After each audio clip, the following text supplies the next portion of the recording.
Have you ever woken up, not from a dream, but from your own life?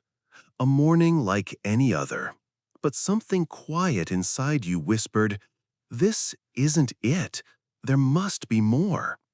Not more things, not more noise, not more goals to chase, but something deeper, softer, wiser, a kind of meaning that doesn't shout, but waits for you in the pauses, in the quiet between heartbeats, in the stillness you once feared. Tonight, I invite you to walk with me, not forward, not backward, but inward. These stories are not meant to teach, they are meant to remember the parts of you you thought you had lost in the rush of the years. You don't need to understand them, you only need to feel them, like the warmth of a lamp you didn't know was still lit inside your chest.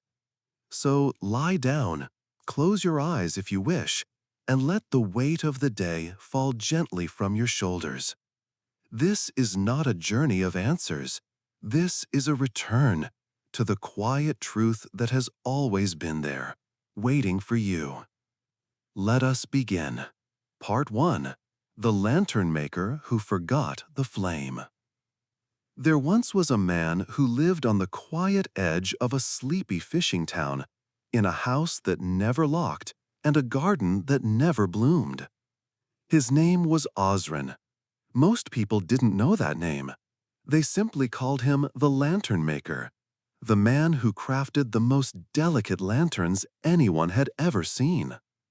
Each evening, you could see him under the warm glow of his porch light, bending reeds into soft arches, tracing gold dust calligraphy on pale rice paper, or humming to the silence while threading fine copper wires that swirled like wind around flame. His lanterns were beautiful, soft as breath, fragile as memory, and oddly, always unlit. People came from the city to buy them, but Osrin never sold. He gave them away, always the same words. You may carry the light if you're willing to walk in the dark. No one understood what that meant, but they took the lanterns anyway, hanging them in quiet corners of their homes or tucking them away in attics, feeling strangely comforted by the thought that they could glow if ever needed. Yet not a single lantern ever lit, not one. No wick, no wax, no flame. Only the shape of light, only the promise of it. The night the sky forgot to shine. One autumn night, after the last tide had gone out and the gulls had stilled their crying, a girl knocked on Osrin's door. She was young, perhaps 13, with wind-tangled hair and eyes that seemed to belong to someone who had lived a long, long time. She clutched one of Osrin's lanterns in her hands. The paper was torn, the frame cracked, the beauty dimmed. But her voice was steady. "It's broken," she said, "but I still can't throw it away." Osrin looked at the lantern, then at the girl, and smiled softly. That's because the light wasn't meant to be outside. The girl blinked. Then why make lanterns at all? And for the first time in many, many years, Osrin paused. The memory buried in wax. He hadn't always been a lantern maker. There had been a time, long ago, when he was a seeker, restless, brilliant, full of questions. He had wandered across temples and cities, mountains and deserts, searching for one thing: illumination. The kind that makes sense of your life. The kind that explains why some hearts break and others harden. The kind that heals you from what the world doesn't even see you carrying. He had studied the stars, fasted in silence, burned incense in caves, bowed to sages who said nothing at all. And one day, in a forgotten village high in the cold north, a blind woman handed him a lantern with no flame. "Carry this," she said, "but never light it." He had laughed then, confused. He had wanted fire, revelation, clarity. But the blind woman smiled and said, "You will understand only when you stop needing to see." He left the village, angry, but he kept the lantern, the light inside the shape. Years passed, and somewhere along the way he stopped searching, not because he had found, but because he had emptied. Emptied of needing to prove, to reach, to burn. He began making lanterns not for light, but for silence, to remind people that maybe, just maybe, what they were looking for was not in what they could see, but in the space light left behind. A flame can warm, but it also blinds. A lantern with no flame is the only one that doesn't lie. The Girl Who Understood. Osrin looked back at the girl. "Do you know why it still matters to you?" he asked. She shook her head. "Because you're the first person," he said, "who didn't ask it to shine." And then, gently, he pressed a finger to the torn edge of the lantern. It pulsed, ever so slightly, like a heartbeat, like something remembering it existed. "Take it," he whispered, "but this time don't hang it. Hold it close and listen." She did. That night, the girl slept with the lantern by her side. She didn't dream of stars or fire or flying. She dreamed of stillness. And for the first time since her mother died, she woke without crying. A soft realization. Dear listener, some things are not broken. They are only misread. You may be carrying a lantern too, one that doesn't light, one that others don't understand. That's okay. Maybe it was never meant to shine for them. Maybe it was only meant to glow quietly in your chest, soft, unseen, but always there. The meaning of your life is not waiting in some distant fire.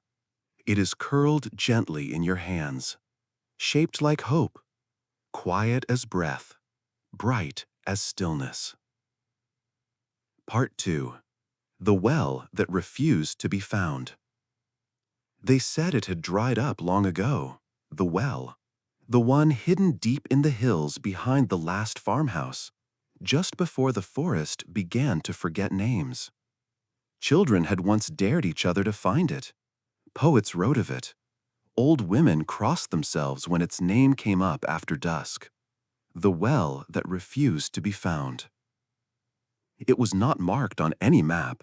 It had no stone lip, no rope or bucket, no sound of dripping echoes.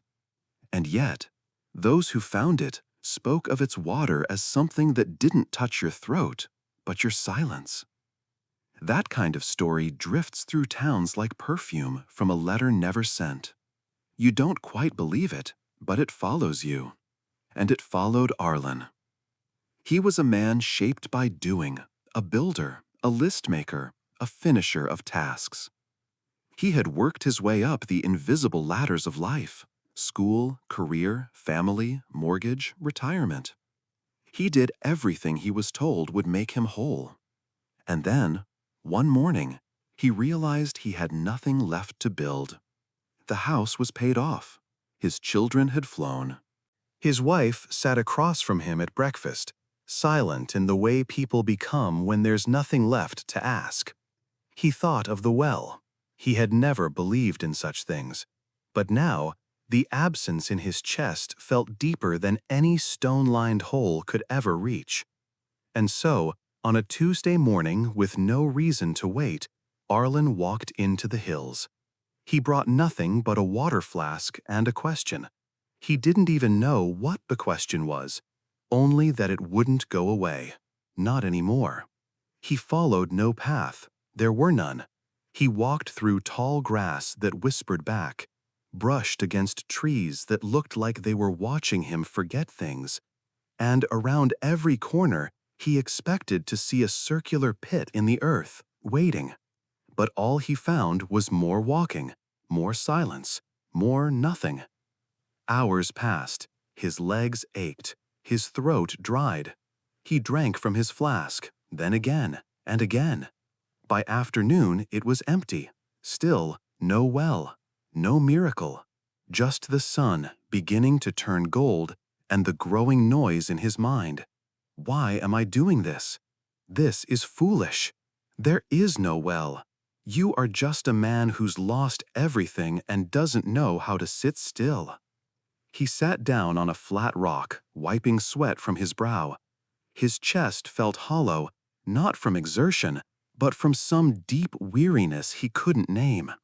He was tired of searching, tired of asking, tired of trying to fix what couldn't be assembled.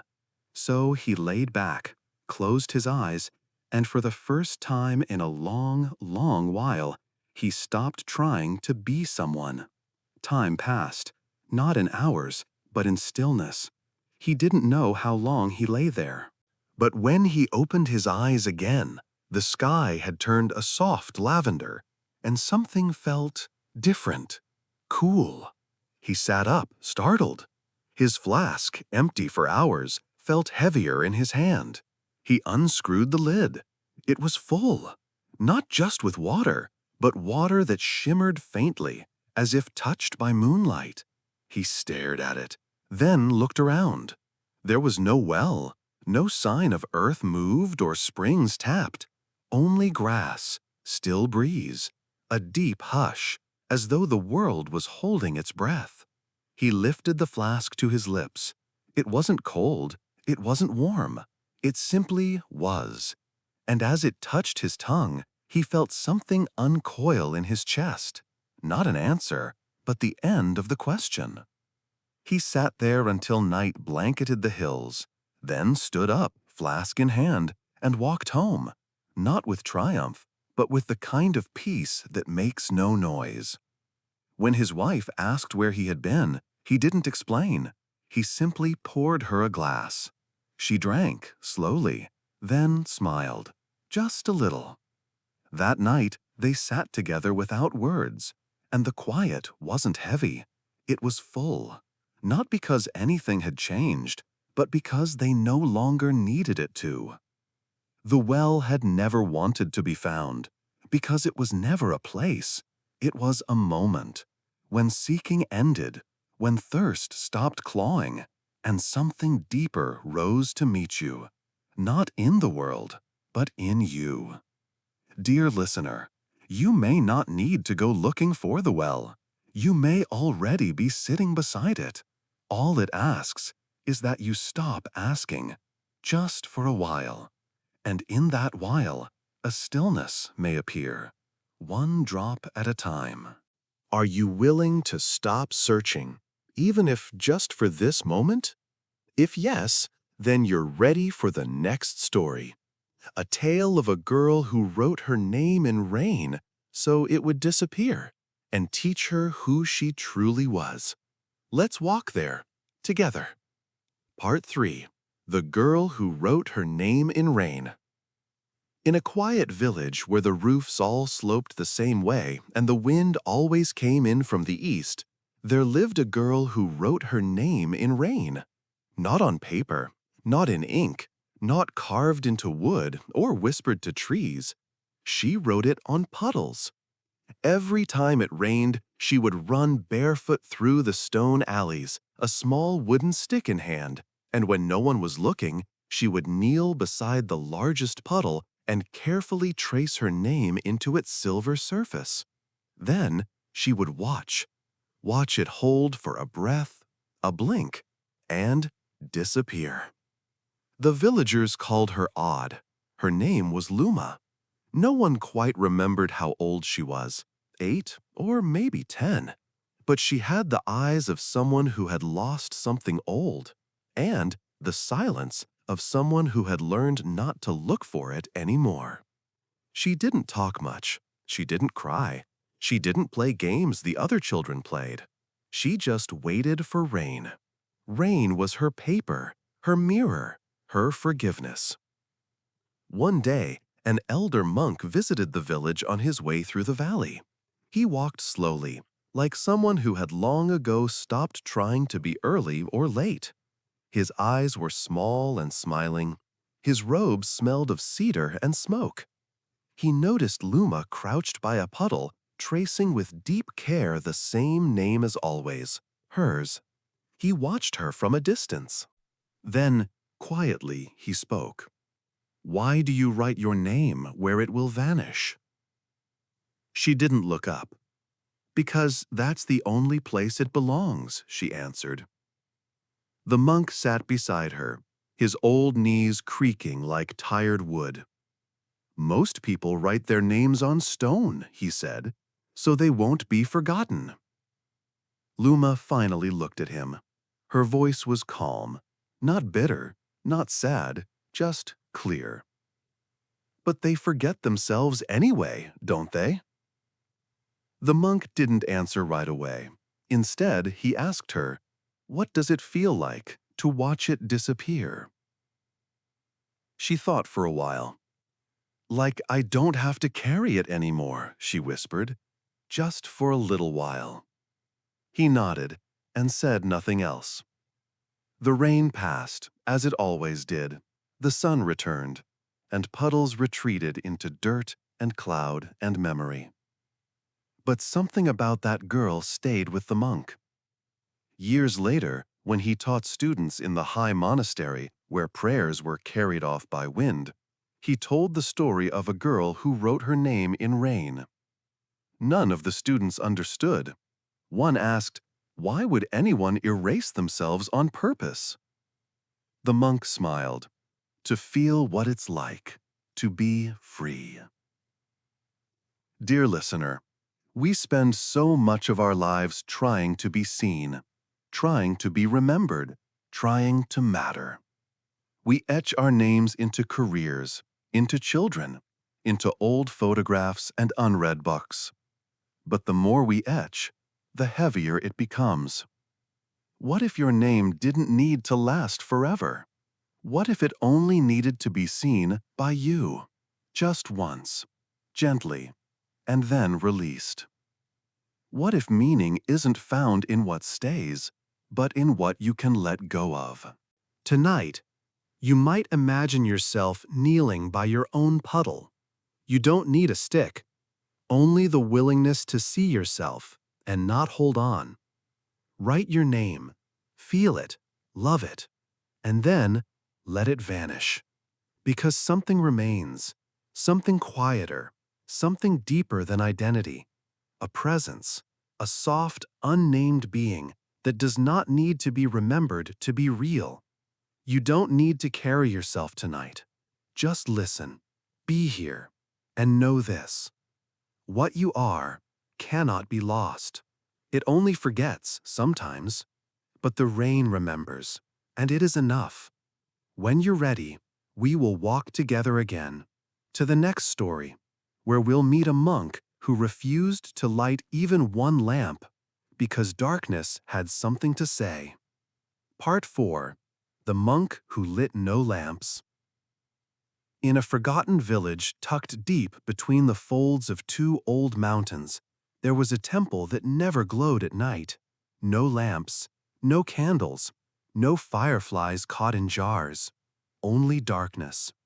The people called it the Blind Temple, not because its doors were shut or its monks hidden, but because after sundown, the entire building seemed to vanish. You could walk past it and not see it at all. Only the faint outline against the stars. Only the breath of incense on the wind. Only the hush of silence that hummed like a sleeping river. Inside that temple lived a monk named Jinen. He was old, not in years, but in eyes. His gaze was calm, still as a pond at dusk, and when he looked at you, it felt like he saw not your face, but the place inside you where questions lived. The villagers whispered about him. Some said he was once a great sage who gave up speech. Others believed he had been struck blind in his youth and now lived only by feeling. But the strangest rumor of all was this: he refused to light lamps. Even when pilgrims arrived at night, stumbling in the dark, calling for help, Jinan would meet them without a torch, without a candle. He would lead them in silence, hand on shoulder, walking by memory alone, until they reached the inner hall, where a single mat awaited. People were confused, sometimes even angry. "How are we to see the way?" one merchant asked. Jinan replied softly, "By walking it." One winter, a young scholar came to the temple. His name was Dato. He was sharp-minded, arrogant in that quiet, polished way scholars often are, and he had studied all the scriptures that claimed to lead to enlightenment. He had read about darkness, about light, about the middle path, but he had never been without a lamp. When he entered the temple, he brought with him a bright lantern, glass-framed, fed with good oil, glowing like a small sun. Jinan met him at the gate. "You won't need that," he said. "But I want to see the truth," Dato insisted. "I want to study you. I want to observe how you live." The monk tilted his head. "And what will your flame show you that your silence will not?" Dato didn't answer. He simply set the lantern down, reluctantly, and followed. Inside the temple, everything was shadows, but not heavy ones, not fearful, just present. He felt the tatami beneath his feet, smelled cedar and age, heard the faint sound of wind moving through open walls. For 3 days, Dato stayed. He watched Jinan move through his daily rituals, cooking, sweeping, sitting, drinking tea, all without light, without hurry. At first, Dato was unsettled. He kept reaching for candles. He stumbled. He knocked things over. But slowly, he began to change. He moved slower. He listened more. He no longer tried to observe. He simply was. On the 4th night, Dato asked a question. "Why do you not light even one lamp? Even now, when we speak, would it not make things clearer?" Jinan looked toward him. His eyes glinted, just once, with something unreadable. Then he said, "There are truths that only darkness will show you." Dato frowned. "I don't understand." Jinan poured tea into 2 bowls, using no light, yet not spilling a drop. Then he handed one to Dato. "Drink." The tea was warm, fragrant, comforting. As Dato sipped, the monk spoke. "When you see clearly, your mind begins to name things, classify, judge, compare. You see a wrinkle and call it age. You see a stain and call it flaw. You see a path and call it better. But in the dark, there is only presence. You do not see the cup, you feel its warmth. You do not judge my face, you hear my breath. You do not chase meaning, you rest inside it." Dato said nothing, but he understood just a little. That night, he did not reach for his lantern.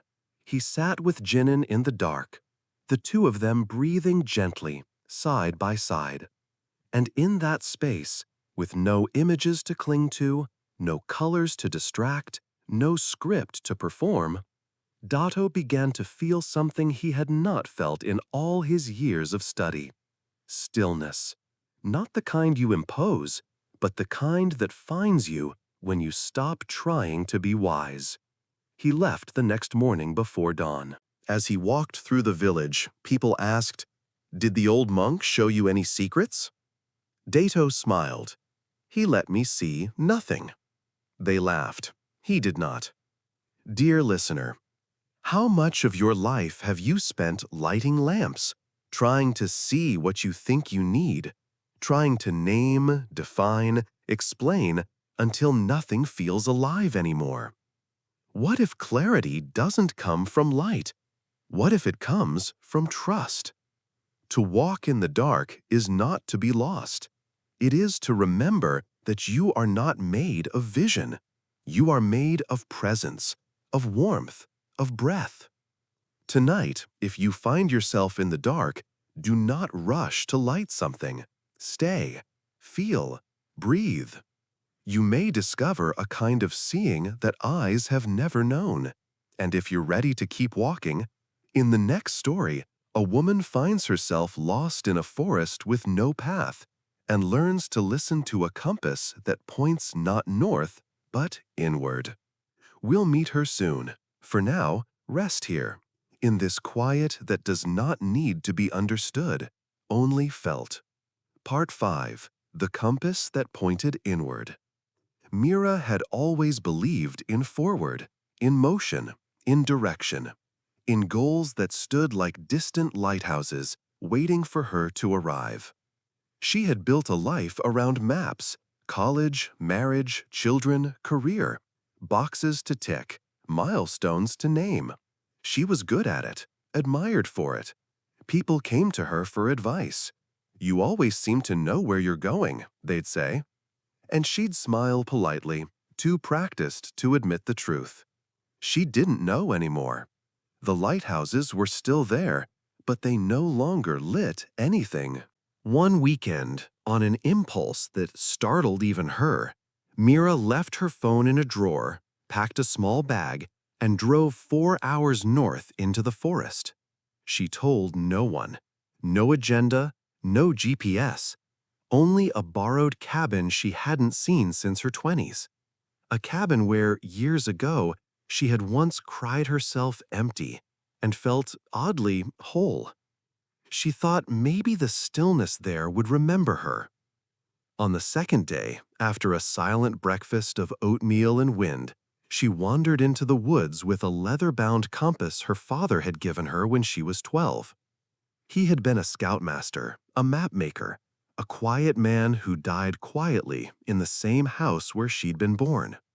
The compass had sat unused for decades, but that morning she tucked it into her coat pocket. The trees swallowed her without ceremony. At first, she followed a trail, leaf-strewn and narrow, but comforting. Then the trail thinned, split, faded. She kept walking, not with worry, but curiosity. After an hour, she paused and pulled out the compass. But something was wrong. The needle spun, not wildly, but deliberately. Turning, pausing, turning again. Not pointing north, not to any direction she could name. Mira frowned, shook it, tapped the glass.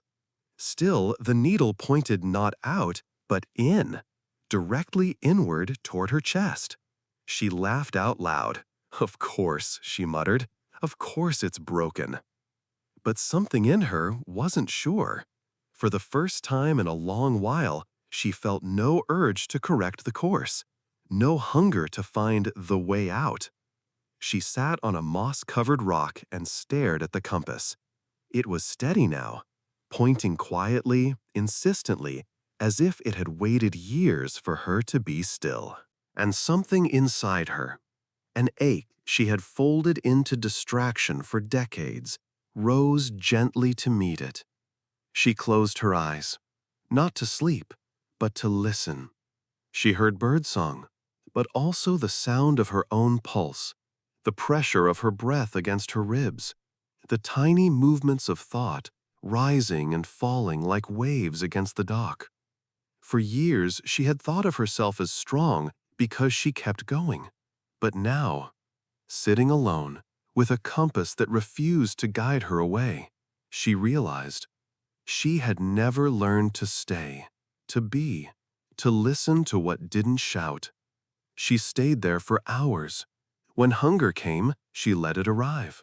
When a breeze touched her skin, she did not flinch. When tears filled her eyes, she did not wipe them. And when she opened her eyes again, the compass had stopped spinning. It pointed in a single, quiet direction. She stood, not because she knew the way, but because she no longer needed one.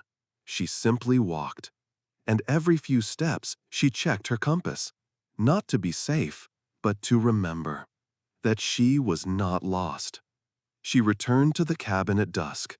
She had not been far.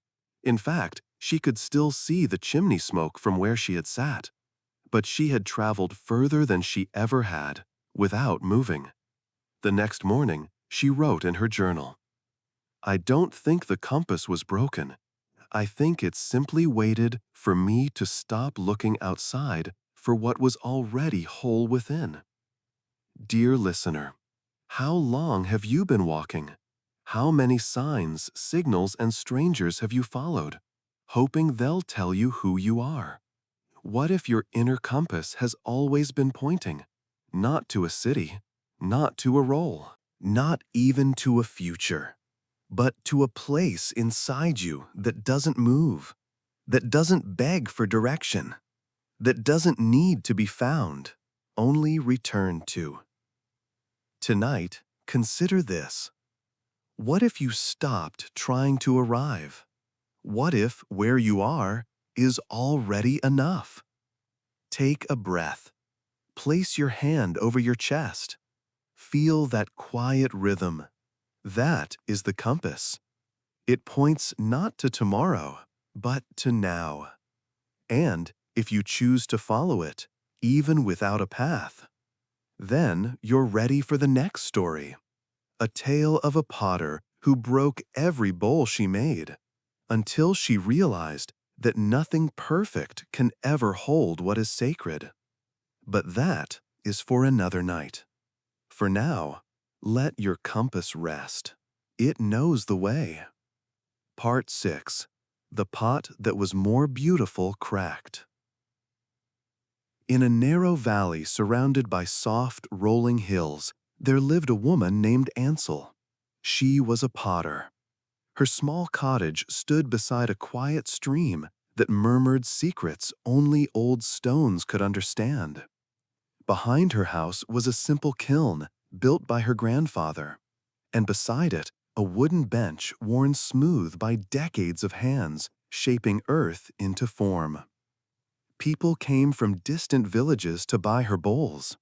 They said she had a gift, that her hands knew what the clay wanted to be. Her pottery was strong yet graceful, delicate but useful, each piece a silent conversation between earth and breath. But Ansel had a secret. For every bowl she sold, there were 3 she broke, not by accident, but by design.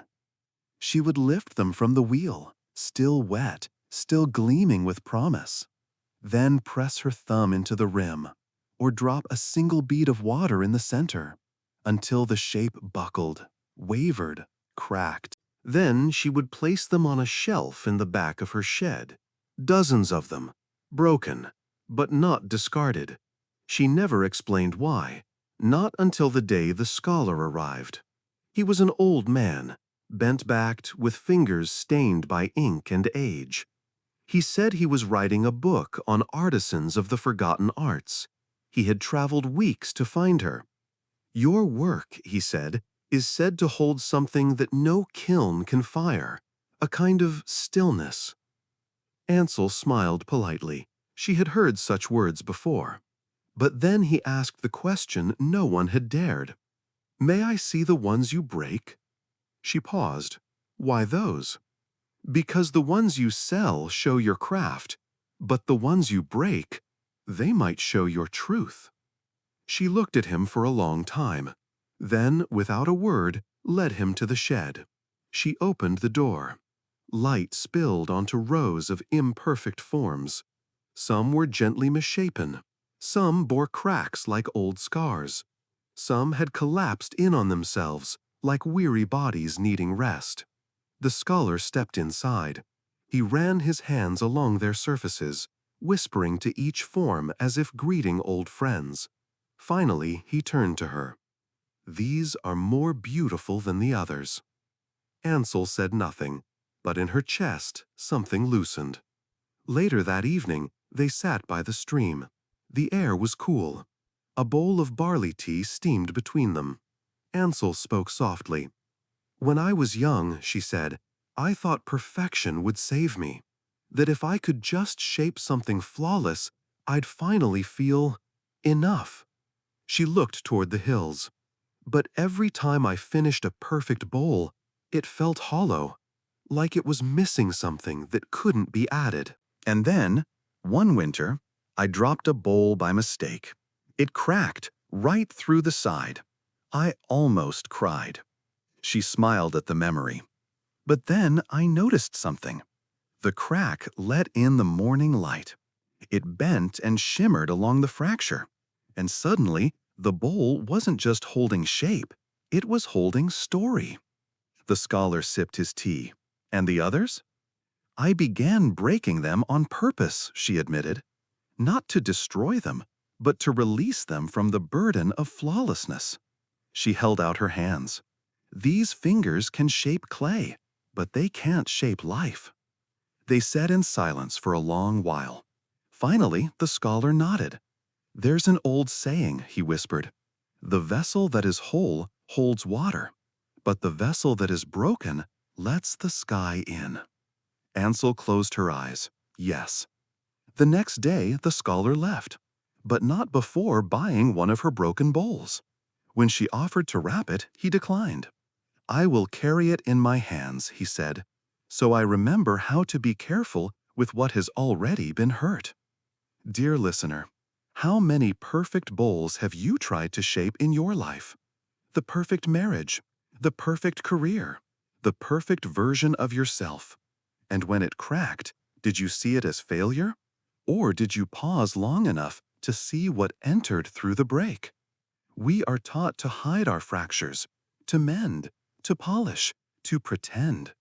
But what if your cracks are not wounds, but windows? What if they are not the end of your beauty, but the place where your truth begins? Tonight, don't rush to repair. Sit with your brokenness.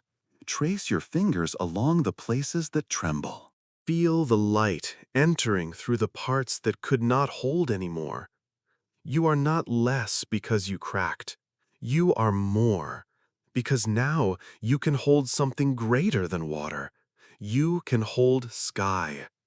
And if you're willing to keep walking, the next story awaits. A tale of a man who built a house with no walls so that everything could enter and he could finally learn what to let stay. But for now, rest beside the stream. Let your hands be still. Let your breath be slow. Let your heart remember. You were never meant to be perfect, only real. Part 7, The House Without Walls. There was once a man who built a house where nothing stayed inside because it had no walls, no bricks, no beams, no door to lock, no window to close. Just a roof, just a floor, and the sky always within reach. His name was Kalin. No one knew where he came from. He arrived in the village one spring evening, carrying nothing but a rolled mat and a wooden mallet. He spoke little, smiled often, and nodded as though he already understood what you were going to say. The villagers thought he was odd. They watched as he staked out land by the river and began building. He shaped a roof from bamboo and stitched the seams with straw.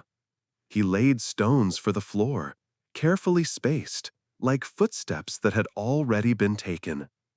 But he never built walls. When asked why, he said simply, "A house is not where you keep things, it's where you let things pass through." No one quite knew what that meant. Some mocked him, some warned him. "You'll have no protection," they said, "nothing to keep out the wind or rain or thieves." But Kalin only smiled. "The wind may visit," he replied, "but it never stays. And what cannot stay does not belong." The seasons passed. People came and went, curious. They found Kalin sitting beneath his roof in the early morning light, drinking tea from a chipped bowl, humming softly, as bees moved freely through the air around him. He welcomed everyone, strangers, travelers, weary souls. No one was turned away. Some brought offerings, fruit, cloth, old books. He accepted them all, but never kept any. He would use what was needed, then pass the rest on. "Nothing here belongs to me," he said. "It only stays until it's ready to move again." People began to feel strangely calm in his presence. They came not for advice, but for air. There was something about that house, open on all sides, that made them breathe easier. There were no walls to bounce their thoughts back at them, no mirrors to reflect their insecurities, no ceilings to remind them of how small they had become. Only space, only the quiet companionship of someone who had stopped holding on. One day, a young mother came to Kaylin with her child. She was tired, her eyes red from nights of fear and days of noise. "My daughter," she said, "won't sleep unless she's held. She cries unless I give her what she wants, and I don't know who I am anymore." Kaylin offered her a seat beside the fire. Then he said, "What if your love had walls?" She looked at him, confused. He gestured gently. "What if every time you held her, you were also enclosing her? What if what she's crying for is not comfort, but freedom?" The mother began to cry, not out of offense, but recognition. That night, she sat under Kaylin's roof and let her daughter sleep beside her. Not on her, not against her, just beside. And for the first time in weeks, the child did not wake. Years later, long after Kaylin was gone, people still spoke of the house with no walls. The structure had weathered, the roof sagged, the stones had shifted, but no one rebuilt it. They let it remain as it was, open, honest, unfinished, a place not to stay forever, but to pass through, to breathe, to release, to remember. Dear listener, what walls have you built around your life? The walls of certainty, of roles, of identity, of this is mine and that is not. What have those walls protected you from, and what have they kept you from feeling? To live fully does not mean to be exposed. It means to stop hiding. It means to trust that what enters can also leave, without taking you with it. Try this. Tonight, imagine your life without walls. Let your thoughts move in and out. Let your feelings drift like wind. Don't hold, don't resist. Just sit beneath your own roof of sky. The wind may visit, let it. The memories may ache, let them. You don't need to keep anything. You only need to remain open. And if you're ready to stay open a little longer, then join me in the next story. A man will wake up one morning to find that his shadow no longer follows him, because it has gone ahead. And what he discovers may change how you walk, even in the light. But for now, let your house rest. Let the walls fall. Let space return to your soul.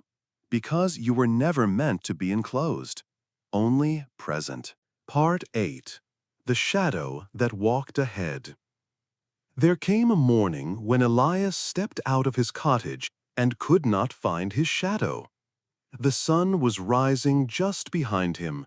The light was soft, clear, clean. He stood still on the worn wooden porch, as he had every day for 20 years, waiting to see the dark outlines stretch forward on the dirt path. But there was nothing. Not beneath his feet, not to the side. No shape trailing behind him like a memory.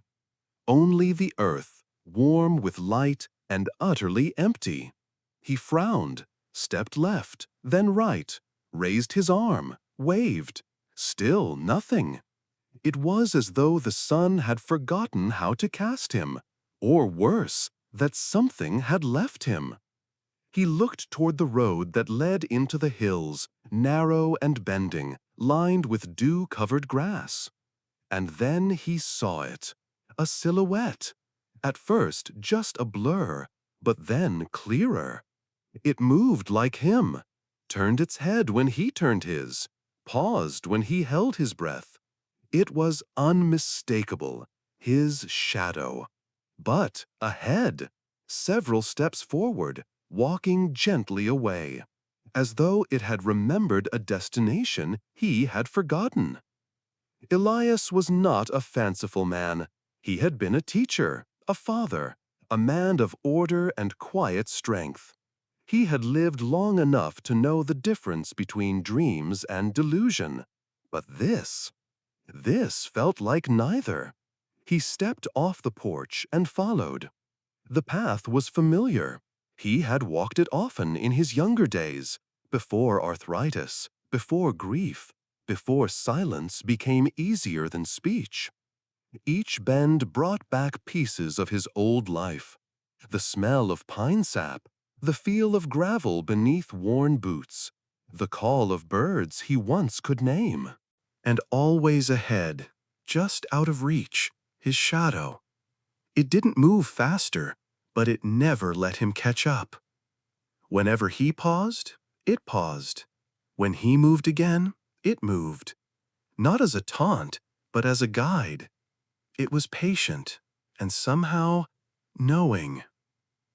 By noon, he had reached the stone bridge. It was cracked with age, but still held. He remembered sitting here with his wife decades ago. She had worn a scarf that danced in the wind and laughed at something he couldn't now recall, but still heard in his chest. He sat. The shadow stood a few paces ahead, across the bridge, waiting. Elias spoke. "I'm tired," he said softly, "and I don't understand." The shadow did not reply, but the wind shifted, and in its hush, Elias felt something he hadn't in years. Curiosity. Not the urgent kind, but the gentle, childlike wondering that comes when no one is looking and time is in no rush. He stood and crossed the bridge. By evening, he reached the tree. It stood alone on a hill, roots like folded knees, branches bent as if in prayer. His shadow was there, resting against its base. Elias approached slowly. As he neared, something strange happened. The shadow moved to meet him, but not by following, by merging, like ink returning to parchment, like a sigh that had waited all day to be exhaled. He felt it before he saw it, a warmth, spreading through his chest, down his arms, into his legs. His breath deepened, his shoulders loosened. He sat beneath the tree and closed his eyes. For the first time in years, he didn't feel the need to solve anything, or fix, or explain. He simply sat, whole, present, quiet. When he opened his eyes again, it was nearly dusk.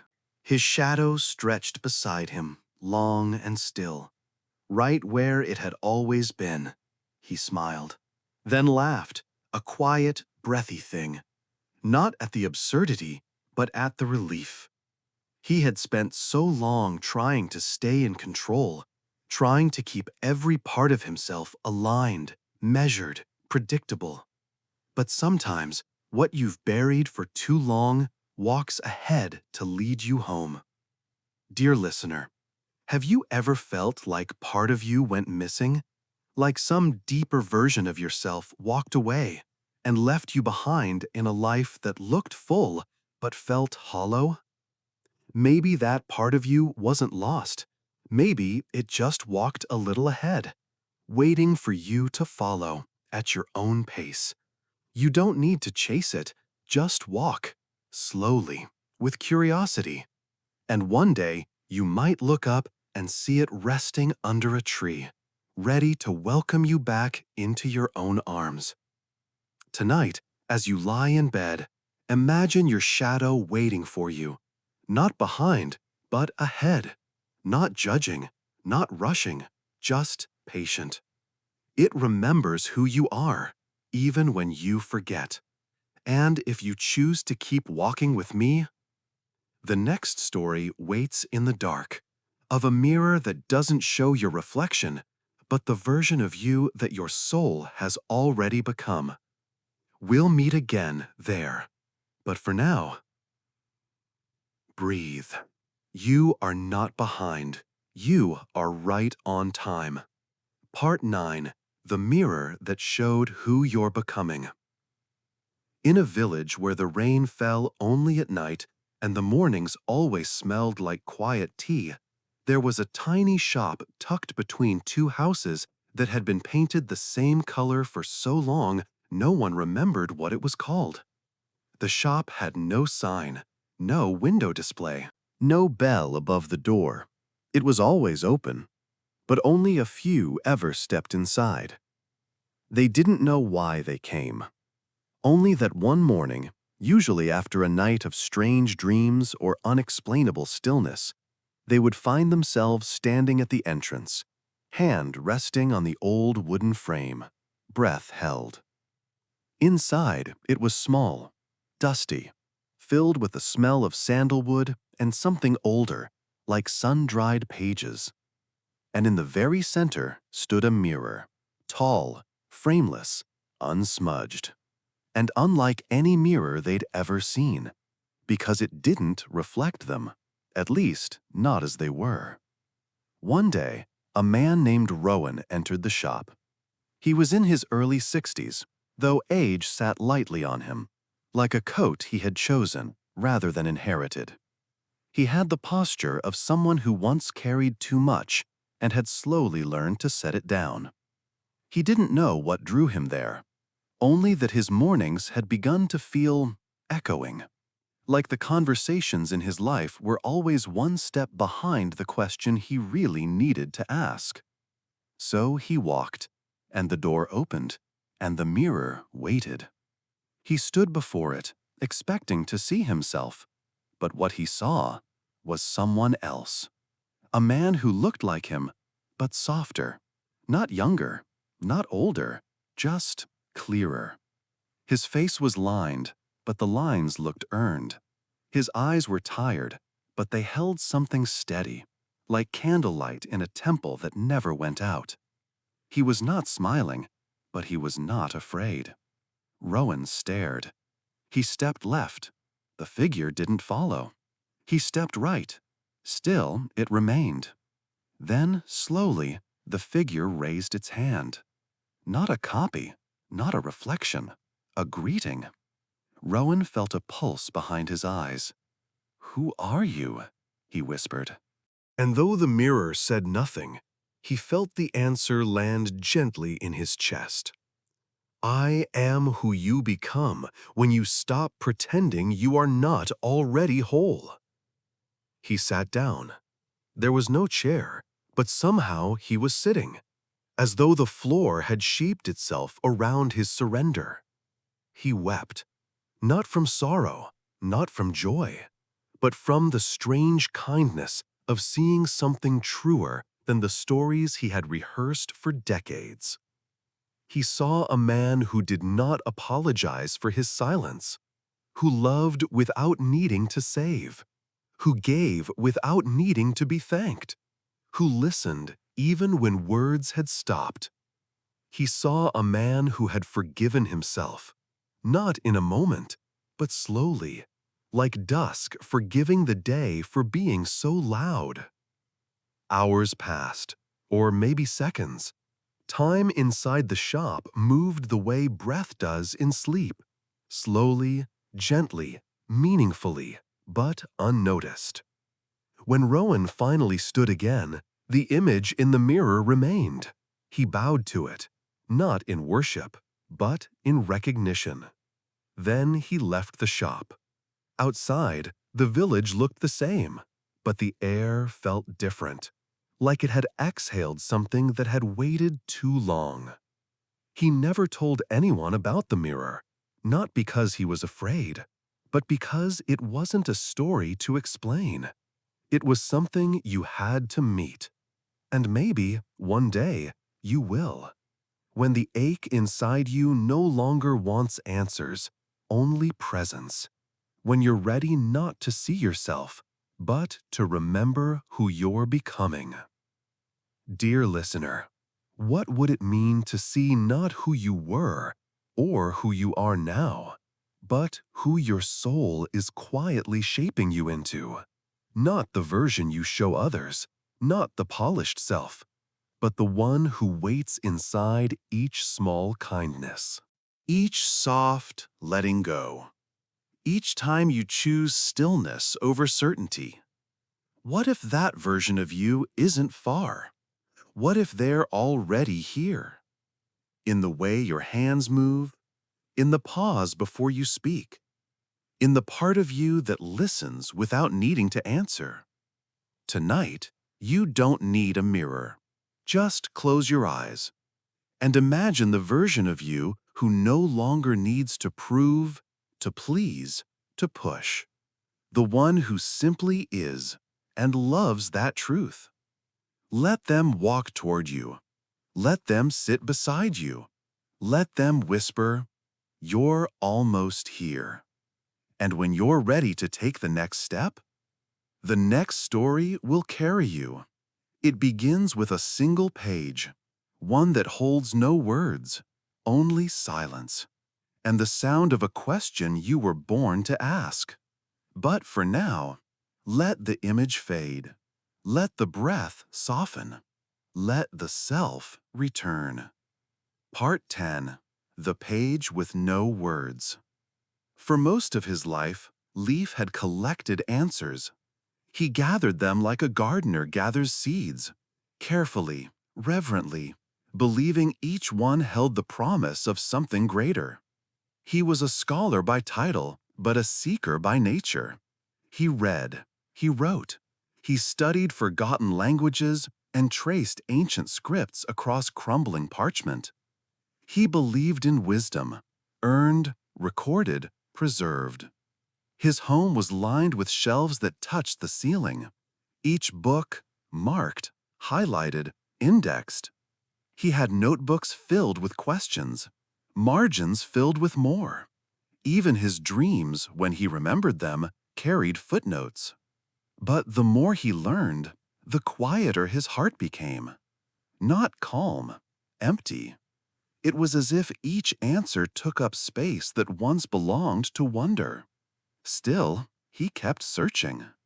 He traveled far, chasing whispers of a monastery hidden beyond the edge of mapped land, a place where knowledge was said to be kept not in books, but in silence. He found it after 7 days of walking, a pale stone temple nestled against a cliff facing the sea. No gate, no sign. Inside, there were no monks, no chants, only one room, circular and bare, with a single scroll laid at the center on a low wooden table. He approached it slowly, heart beating like a child before a long-awaited gift. The scroll was unsealed, the parchment clean. He gently unrolled it, eyes wide, and found nothing. No ink, no symbols, no words, only the soft grain of the page and the silence of everything he had ever hoped to understand. He stared, waited. Perhaps something would appear in the light, or emerge with breath, or be revealed by heat from his hands. But the page remained blank. He laughed, softly at first, then bitterly. "I've walked all this way," he whispered, "for nothing." But the room didn't echo his disappointment. It held it, like a bowl holds water, without judgment. And in that stillness, Life realized the page wasn't empty. It was full, full of all the answers he no longer needed. He sat beside the scroll, crossed his legs, closed his eyes, and for the first time in years, he didn't think. He didn't search. He didn't write. He just listened. To the way the wind passed through the stone, to the distant cry of gulls, to the rhythm of his own breath, unfolding and folding like the tide. And in that listening, he felt something return. Not knowledge, but knowing. Not fact, but presence. Not meaning found, but meaning felt. He stayed for 3 days. When he finally rose, he did not take the scroll. He left it exactly as he had found it, open, blank, waiting, for the next seeker ready to stop seeking. When life returned to the world, he no longer tried to explain. He taught fewer classes, spoke less, laughed more. When people asked what he had learned on his journey, he would smile and say, "I found a page with no words, and it told me everything." Dear listener, how many pages have you read in your life? How many words have you consumed, hoping one would finally explain you to yourself? We are taught to seek answers, to fill the silence with certainty, to cover the unknown with meaning. But what if the page that changes you says nothing at all? What if the silence you avoid is the voice that's been waiting to speak? Tonight, I invite you to imagine this: a blank page, not asking to be filled, but to be felt. No pressure, no interpretation, just presence. Let your thoughts fall silent. Let the questions soften. Let the stillness hold you. Because some truths do not arrive in words. They arrive when you stop looking. And if you're ready for the next step, our next story awaits. Of a village where no one spoke for years, not out of fear, but because they had learned that silence can sing. But for now, place your hand over the page, let it remain blank, and trust. It's not what is written that matters, it's what you're becoming as you read. Part 11. The Village Where Silence Sang. There was a village once, tucked between 2 rivers and one long forgetting. It had no name, not anymore, because no one there had spoken aloud for over 40 years. Not from fear, not from grief, but from something deeper, like the way a bell eventually stops ringing and becomes the air itself. It began with a boy. He was born during a season of storms, when the wind tore prayer flags from rooftops and thunder arrived before lightning. His mother called him Rion, which meant quiet branch in the old tongue. Rion didn't speak, not at birth, not at 2, not at 10. He wasn't mute, his throat worked fine. But when he opened his mouth, he chose breath instead of sound. The villagers worried. They tried to coax him with sweetness, threaten him with silence, lure him with praise. But Rion only smiled, listened, and stayed quiet. He played with the other children, but differently. When they argued, he gestured. When they laughed, he laughed with his eyes. When they fell, he knelt, without comment, and waited until they stood again. As Rion grew, something strange began to happen. People around him spoke less, not because they feared him, but because they began to feel heard. They would sit beside him and talk, and talk, and talk, until something inside them softened. Then they too would fall quiet, not awkwardly, not emptily, but as if silence was the final word that every sentence had been trying to reach. Years passed. Rion became the village elder, even though his hair was still dark. People came to him with their grief, with their doubts, with the aches they couldn't explain. He said nothing. He listened like the earth, steady, unmoved, alive. And from that listening, a quiet kind of healing grew. Over time, the village changed. People no longer shouted across the square. They used hands, eyes, pauses. Children were taught to feel before they asked, to breathe before they answered, to wait before they reacted. Visitors called it eerie. Some called it unnatural. But those who stayed never wanted to leave. Because when words fell away, something else rose in their place. A song, unspoken, unwritten, but felt everywhere. In the hush of cloth hanging to dry, in the sound of soup being stirred, in the way two neighbors touched palms before parting. It wasn't noise, but it was not silence either. It was something in between, and it healed. One day, a traveler arrived, a musician. He had played for kings and crowds and gods that no longer had temples. He came seeking peace. But when he heard no music in the air, no speech on the wind, he felt disturbed. "What kind of place is this?" he asked. No one answered. He stayed one night, then another. On the third day, he stopped asking. And on the fourth, he wept. Not from sadness, but because, in the silence, he heard a melody he had forgotten, the one his mother hummed before she died, before he had learned to drown memory with applause. He stayed a year and never played again, not because he had nothing to offer, but because he had finally heard what he'd been missing. Dear listener, have you ever noticed how loud the world has become?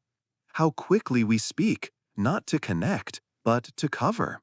How often we listen, not to hear, but to prepare our reply? What if silence isn't the absence of sound? What if it's a presence so full that words can only point to it, but never hold it?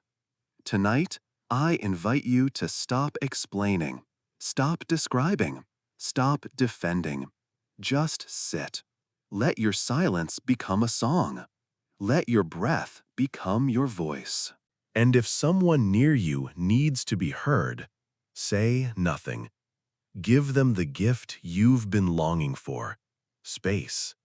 And if you're willing to keep walking into that space, the next story is waiting. A tale of a woman who met a stranger at her door each night, but only when she stopped asking who it was did she finally recognize herself. But for now, let this silence sing. You don't have to understand the tune. Just rest in it. It already knows your name. Part 12. The Visitor at the Door. Every night at the same hour, just after the last tea had been poured, just before the last candle gave up its flame, he came. The knock was always the same, 3 soft taps, not demanding, not desperate, just there. Elaine never saw him clearly.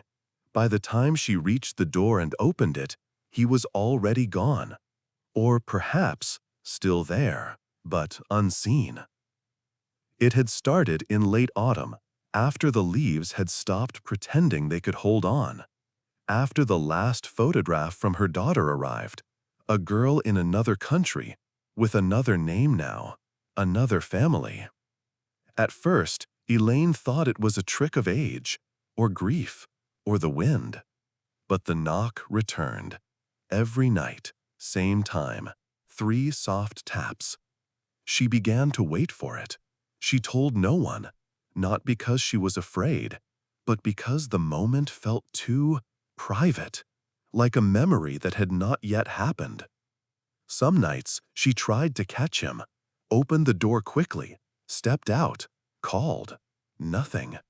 Only the chill of night air, the creak of old wood, the hush of the field beyond her fence. But she felt it, not fear, but recognition.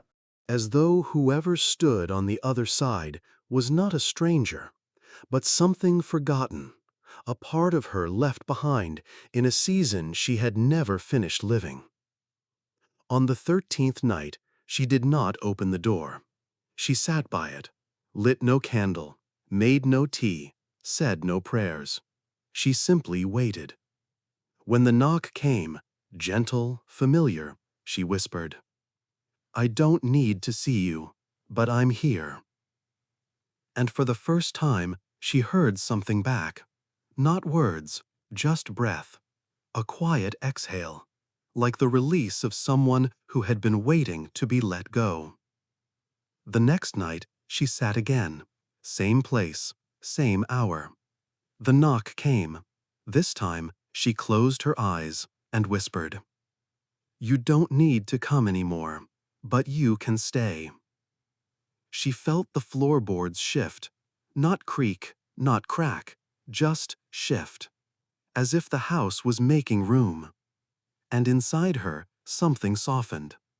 It continued, night after night. She never opened the door again. She no longer needed to. She simply sat, listened, breathed, and something inside her began to return. Not joy, not purpose, not clarity, but presence. The kind that doesn't explain itself. The kind that does not ask to be welcomed, only noticed. One night, weeks later, the knock did not come. She waited, silence, and yet she did not feel alone. Because somewhere in the stillness, she felt the truth. The visitor had never been outside. He had always been waiting on the other side of her own listening. And now that she had opened, not the door, but herself, he no longer needed to knock. He was home. Dear listener, have you ever heard that knock? That soft invitation in the quietest hours of your life? The one that doesn't demand entry, but asks something deeper. Will you sit with me? Will you stop searching?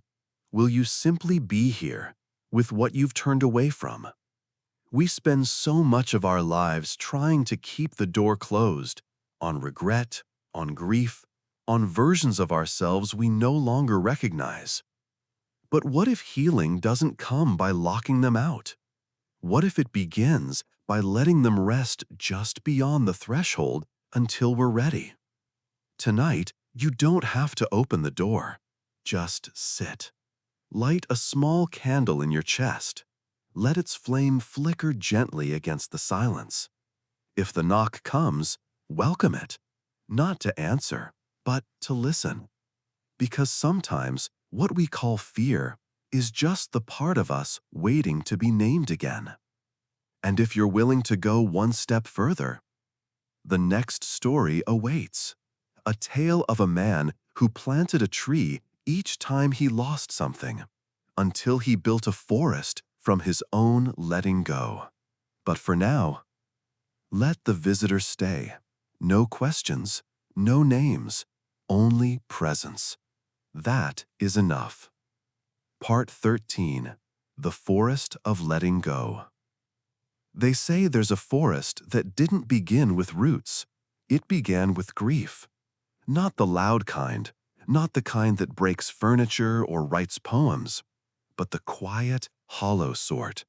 The kind that arrives after everyone else has gone home, and the teacup you didn't touch has gone cold in your hand. This forest grew tree by tree from the life of a man named Oren. He lived at the edge of the world. At least, that's what it felt like. A small wooden house, perched near a misted valley where maps stopped caring. No wife, no children, no visible story. But the trees knew him, because he planted them, one by one, each time he lost something. The first tree was for his father.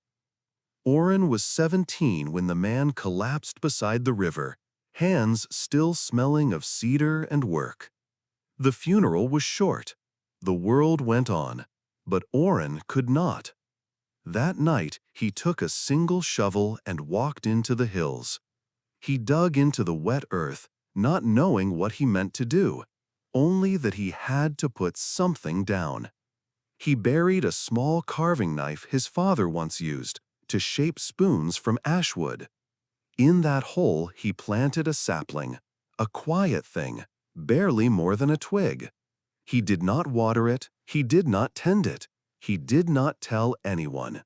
He simply left it and returned to his empty house. But the tree grew. By spring, it had leaves. By summer, shade. By autumn, something like peace. So, when Oren lost again, his mother, a year later, to silence that even medicine refused to name, he planted another. This time he buried a thimble. She had sewn with it through every winter. It still held the shape of her finger. Another tree rose, this one broader, darker, rooted in memory too soft to speak aloud. And so it continued, loss after loss, year after year. Friends faded, letters stopped arriving. Hope sometimes slipped from his hands like water. Each time, he walked, he dug, he buried something small, something sacred, and planted. He never named the trees, he never mapped the forest. But over time, the grove behind his house became a cathedral, not of marble or song, but of gentle goodbyes. People in nearby towns began to notice. First, it was the scent. The wind carried it, green and strange, like rain before it falls. Then it was the silence.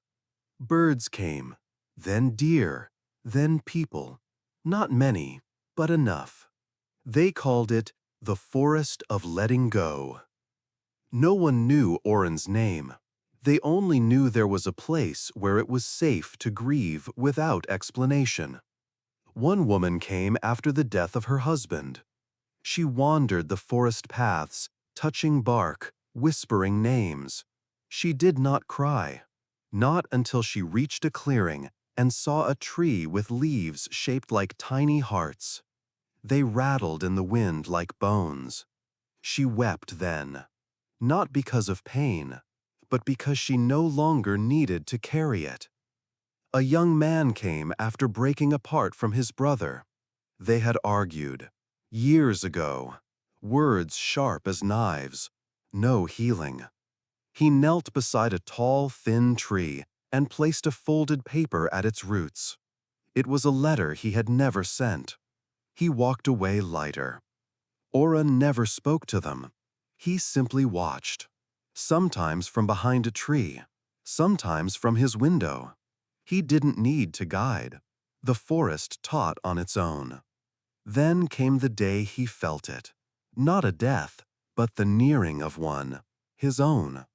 There was no fear, only a steady rhythm, like breath that knows it does not go on forever and does not mind. He walked into the forest one last time. This time he did not bring a token, not a coin, not a book, not a tool, only himself. He found a place, an opening between two old trees, and sat and breathed and did not get up.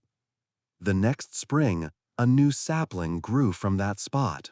No one knew who had planted it, but its bark was smooth as skin, and its leaves glowed faintly in moonlight.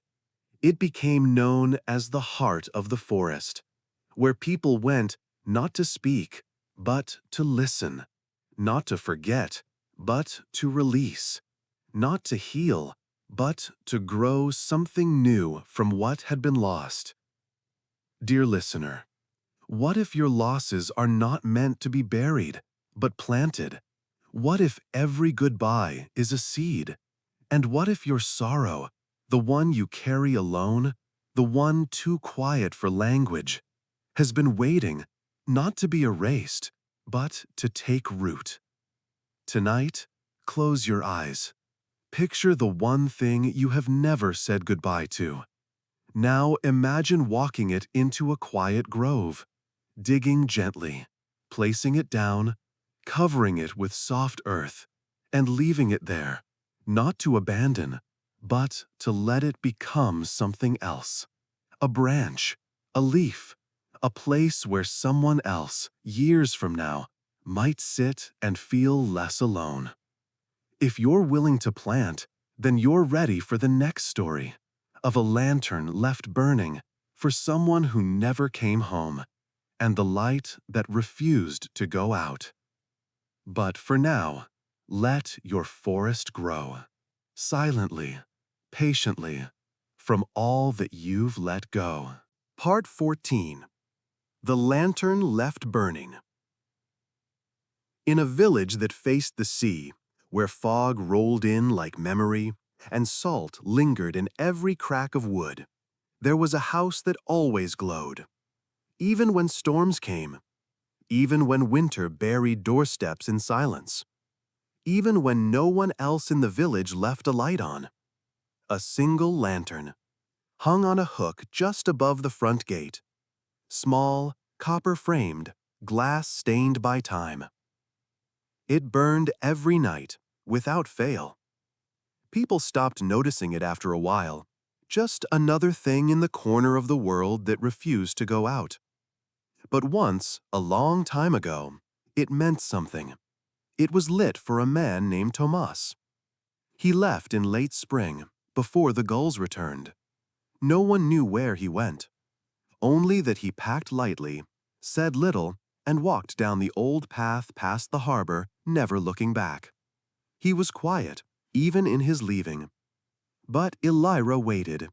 She had always waited for him, even before she had to. They had shared the house, not as lovers, not as kin, but as two lives that had once collided in a thunderstorm and, instead of moving apart, had chosen to remain parallel.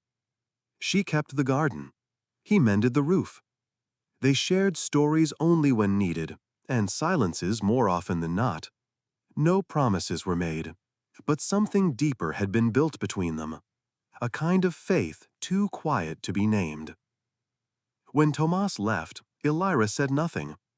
She only walked outside that night, took down an old lantern from the barn, cleaned it with care, and lit it. She hung it by the gate, so that if he ever returned, he would know. He had not been forgotten. Days passed, then weeks, then years. The villagers asked, "Why do you still light it? He's not coming back." Elira would only smile. "It's not for him," she'd say. "It's for the light." They didn't understand, but they stopped asking. She tended the lantern every night, replaced the oil, wiped the soot, repaired the frame when wind bent its edge. She grew old. The garden changed shape. The house sagged, but the light remained steady. Even when her hands trembled, even when she could no longer climb the hill to gather lavender, even when she forgot the names of some neighbors, she remembered the flame. Not as duty, not as hope, but as truth. One winter she did not rise from bed. The doctor came, then the priest, then the silence. When they entered the house, they found the lantern still glowing, the wick steady, the flame soft as breath. A child asked, "Should we put it out?" The elder shook her head, "Not yet." They let it burn, and outside, the sea whispered something no one could translate. Years passed again. The house became a place of story. Children walked by and pointed. "That's where the lantern still shines." Poets wrote verses. Lovers made vows beneath its glow. Wanderers left small stones by the gate. No one knew Thomas, but everyone knew the light. One day, the lantern finally dimmed, not because it was abandoned, but because it had fulfilled its promise. There was no one to tend it now, but no one mourned, because by then, something else had happened. People had started lighting lanterns of their own, not just for those who were gone, but for all the parts of themselves they were still waiting to welcome home. And the village, once dark by night, began to glow. Dear listener, who are you still waiting for? What moment, what person, what version of yourself have you kept a light burning for? Quietly, without thanks, without answer. What if the light is no longer about them? What if it's become part of you? We often mistake waiting for weakness, but sometimes to keep a flame alive in the dark, is the greatest strength of all. Tonight, you don't need to extinguish anything. Tend the light, even if no one sees, even if no one comes, because the light itself is worth the keeping. And if you're willing to walk with that glow, the next story will guide you further to a man who met himself in the middle of a bridge he never remembered building. But for now, rest in this soft fire. Let it warm the part of you that thought it was forgotten. You are not forgotten. You are still glowing. Part 15. The Bridge You Don't Remember Building. He had not intended to find a bridge. It was supposed to be a walk, just a morning walk, like so many others. Coffee still warm in his travel mug, jacket zipped halfway, mind filled with quiet weather and quieter thoughts. The fog was heavier than usual that day, low, thick, like the world had decided it didn't want to be looked at too closely. That was fine. Nathan wasn't trying to see anything. He was just trying to feel something. It had been a year since the retirement, 2 since the house grew quiet, 3 since the word needed stopped showing up in conversations about him. Most days, he moved gently, a bit like furniture, present, reliable, unspoken. But that morning, the path turned left where it usually went right. And there, through the fog, he saw a bridge, wooden, old, suspended above a river he couldn't name. He frowned. There had never been a bridge here. He would have remembered, wouldn't he? But something about it felt familiar, like a melody he had forgotten he'd written. He stepped onto the boards. They creaked softly, not in warning, but in welcome. He walked, not fast, not hesitant, just forward. The mist thickened around him. Sound softened. Even his own breath seemed to echo from far away. Then, halfway across, he saw someone, standing still, facing him. Another man, not young, not old, clothed in a plain coat, hands in pockets, eyes steady. It took Nathan a moment to realize. He was looking at himself.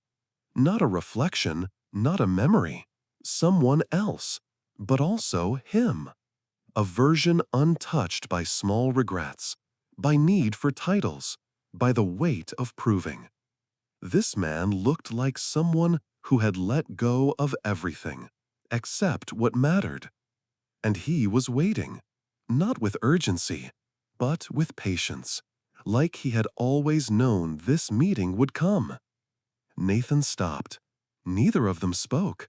They didn't need to, because somewhere in the stillness between them, a recognition unfolded, a remembering of choices made quietly, of sacrifices never named, of kindnesses offered without applause, of pain carried so well no one knew it was heavy. This man, this self, was not a stranger. He was the bridge. Nathan blinked. The man stepped forward. Only one step, no more. As if saying, "You're allowed to cross."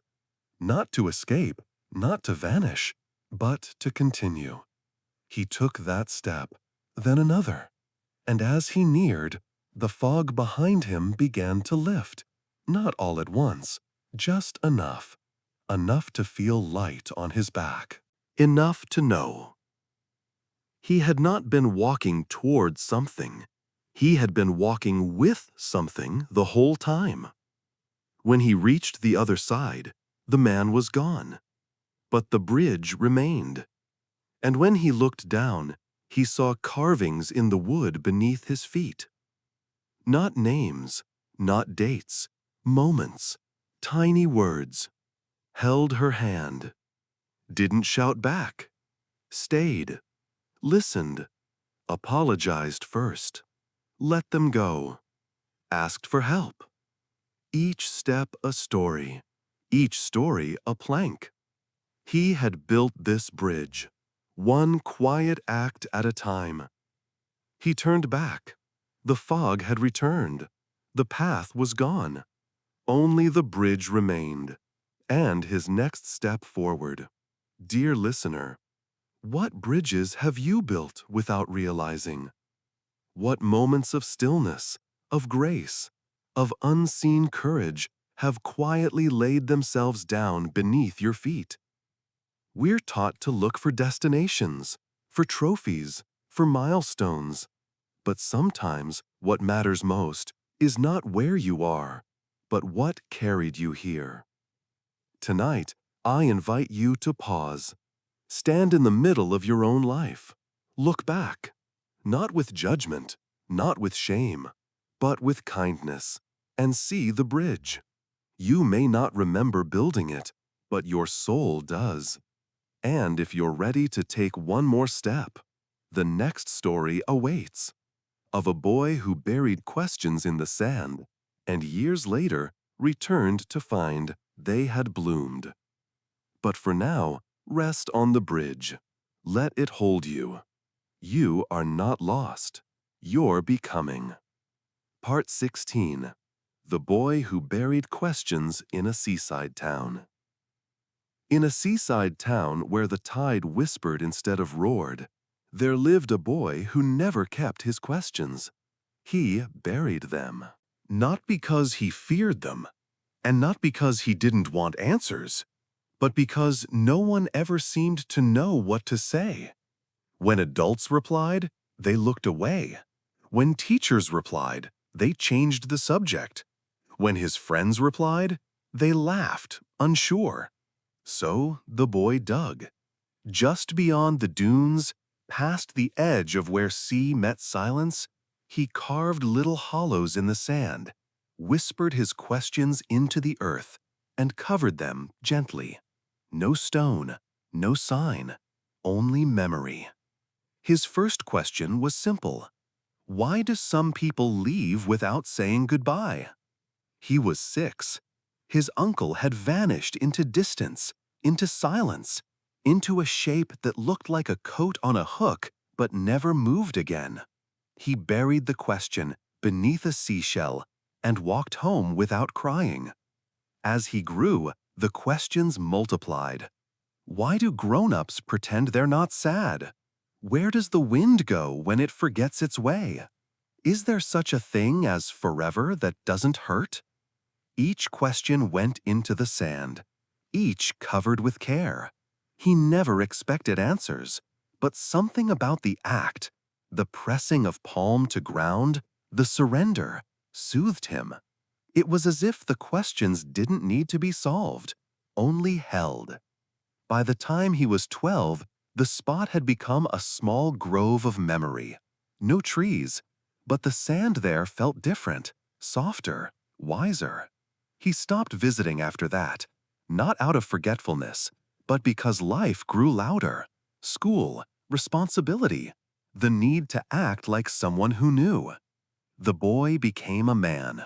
The man became tired. And one autumn, when the tide felt familiar again, he returned. The path was still there, faint but walkable. The wind still whispered. The horizon still waited. But the spot where he had buried his questions was no longer just sand. It had bloomed. Tiny, delicate plants, pale blue and green and gold, had sprung from the earth like secrets finally ready to be seen. He knelt, touched one. It hummed, not aloud, but inside, like each petal carried a reply he didn't need to understand to feel. He didn't dig them up. He didn't try to name them. He just sat and listened. Each flower had grown from a question, and each question had given birth to something more beautiful than certainty. Not truth, but presence. Not answers, but belonging. He returned often after that, sometimes to sit, sometimes to cry, sometimes to plant new questions. He was no longer afraid of not knowing, because now he believed that asking was enough. That questions, too, were a kind of offering, a kind of prayer, and that the earth, if trusted, always answered in its own time. Dear listener, how many questions have you buried? How many silent wonders have you been told to ignore or outgrow? What if they are still there, beneath the surface, softly becoming something new? We live in a world that values answers, quick ones, loud ones, confident ones. But some of the most sacred things cannot be answered, only asked, lovingly, and left with the soil. Tonight, you do not need to understand. You only need to return to the part of you that once wondered and was not ashamed, the part of you that believed the sky listened. Place your hand over your heart. Let a question rise, not to chase, not to fix, just to offer. Then let it go. The ground will take it, and when the time is right, you'll feel the bloom. And if you're willing to keep walking, the next story waits. A woman who forgot her own name until a stranger spoke it in a dream she thought wasn't hers. But for now, let your questions rest. You have asked beautifully. That is enough. Part 17. The Name That Came Back in a Dream. She had forgotten her name. Not the one on her passport, not the one stitched into hospital forms or murmured politely at parties. That name, Elaine, was still intact. It followed her like the hem of a coat she never quite felt comfortable wearing. No, the name she forgot was older, quieter, softer, given to her not by documents or voices, but by something deeper. The name that had once risen like a warm breeze when she laughed freely, when she danced barefoot without music, when she forgave herself without being asked. That name had vanished. Somewhere between the third child and the second surgery, between holding someone else's sorrow and setting down her own, between pretending she was fine and forgetting she wasn't. She began noticing it was gone when people said her name, and it felt hollow, like a song with missing notes, like someone knocking on a door that no longer opened. She tried to remember, tried to listen inward, but all she heard was a kind of hum, familiar but indecipherable, like a language she once spoke fluently in childhood, but now only understood in dreams. And so she waited. Then came the dream. It wasn't vivid. There were no dragons, no temples, no revelations, only a garden and a bench and the scent of lilac. She sat there, barefoot. The air was thick with the kind of silence that wraps around you without asking permission. Then, someone called her name. Not Elaine, not Mom or Ma'am or Darling, not any name she remembered. But as soon as she heard it, she wept, because she knew it was hers. It curved through the air like a ribbon of sunlight, wrapped around her chest like an embrace. It held every version of her, young, aching, tired, wild, tender, and asked nothing, only this: "You're still here." She woke with tears in her eyes and the ghost of that name still humming in her breath.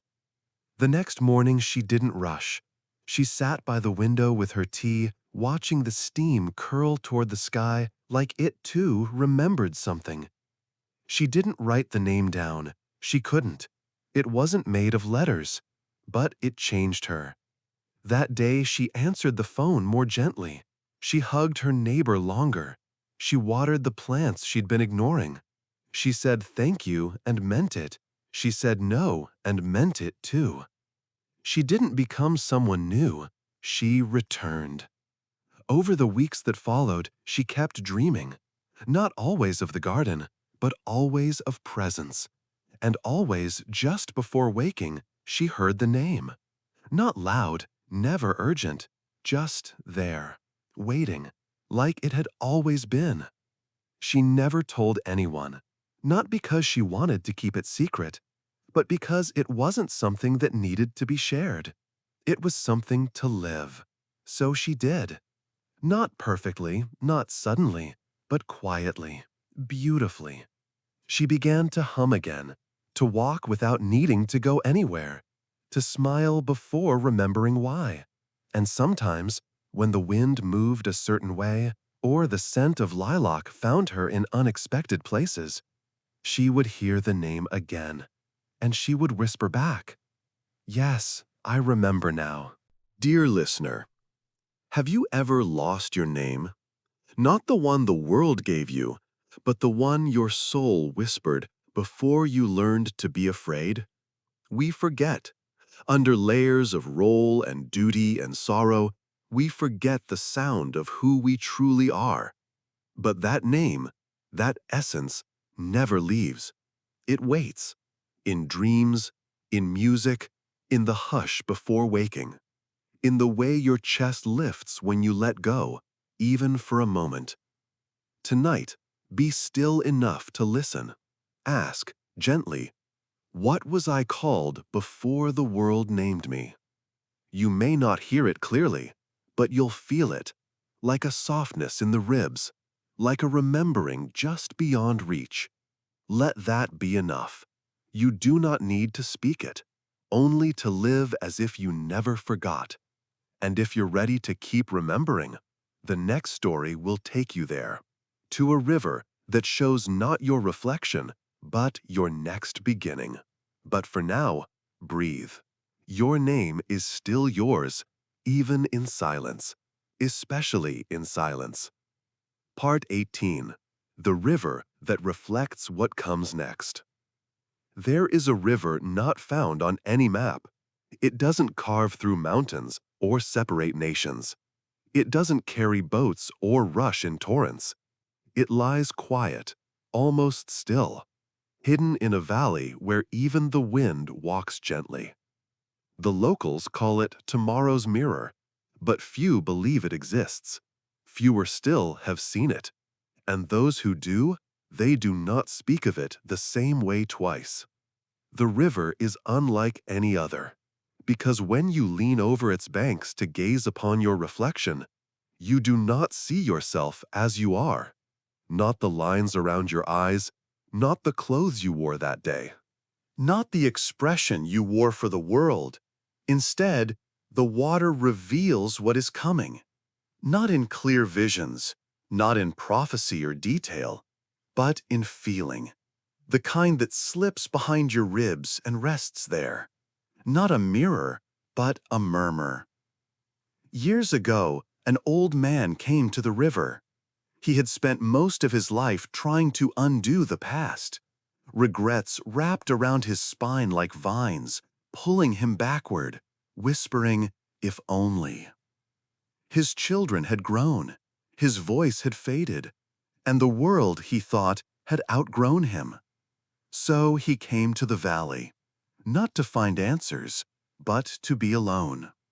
The river found him instead. He stood by the edge, looked down, expected the ghost of who he had been, expected the things he feared, but instead, the water shimmered, and he saw a single hand reaching for his, small, new, a child's laughter not yet born, a letter he had not written but would one day send, a soft forgiveness in a face he had not yet met, and in his chest a weight lifted, because for the first time in years he remembered. The future is still being written, and he is still part of it. The river did not speak, it never does, but as he sat beside it, he felt something shift, not as revelation, but as permission, to begin again, even at the end. He stayed only one night, left without a trace, but back home he planted a tree in his daughter's garden, called his brother, forgave debts that no longer mattered. He hummed songs he hadn't sung since childhood, and sometimes, When no one was watching, he danced, not because he believed in happy endings, but because he no longer feared that the best part of his story was over.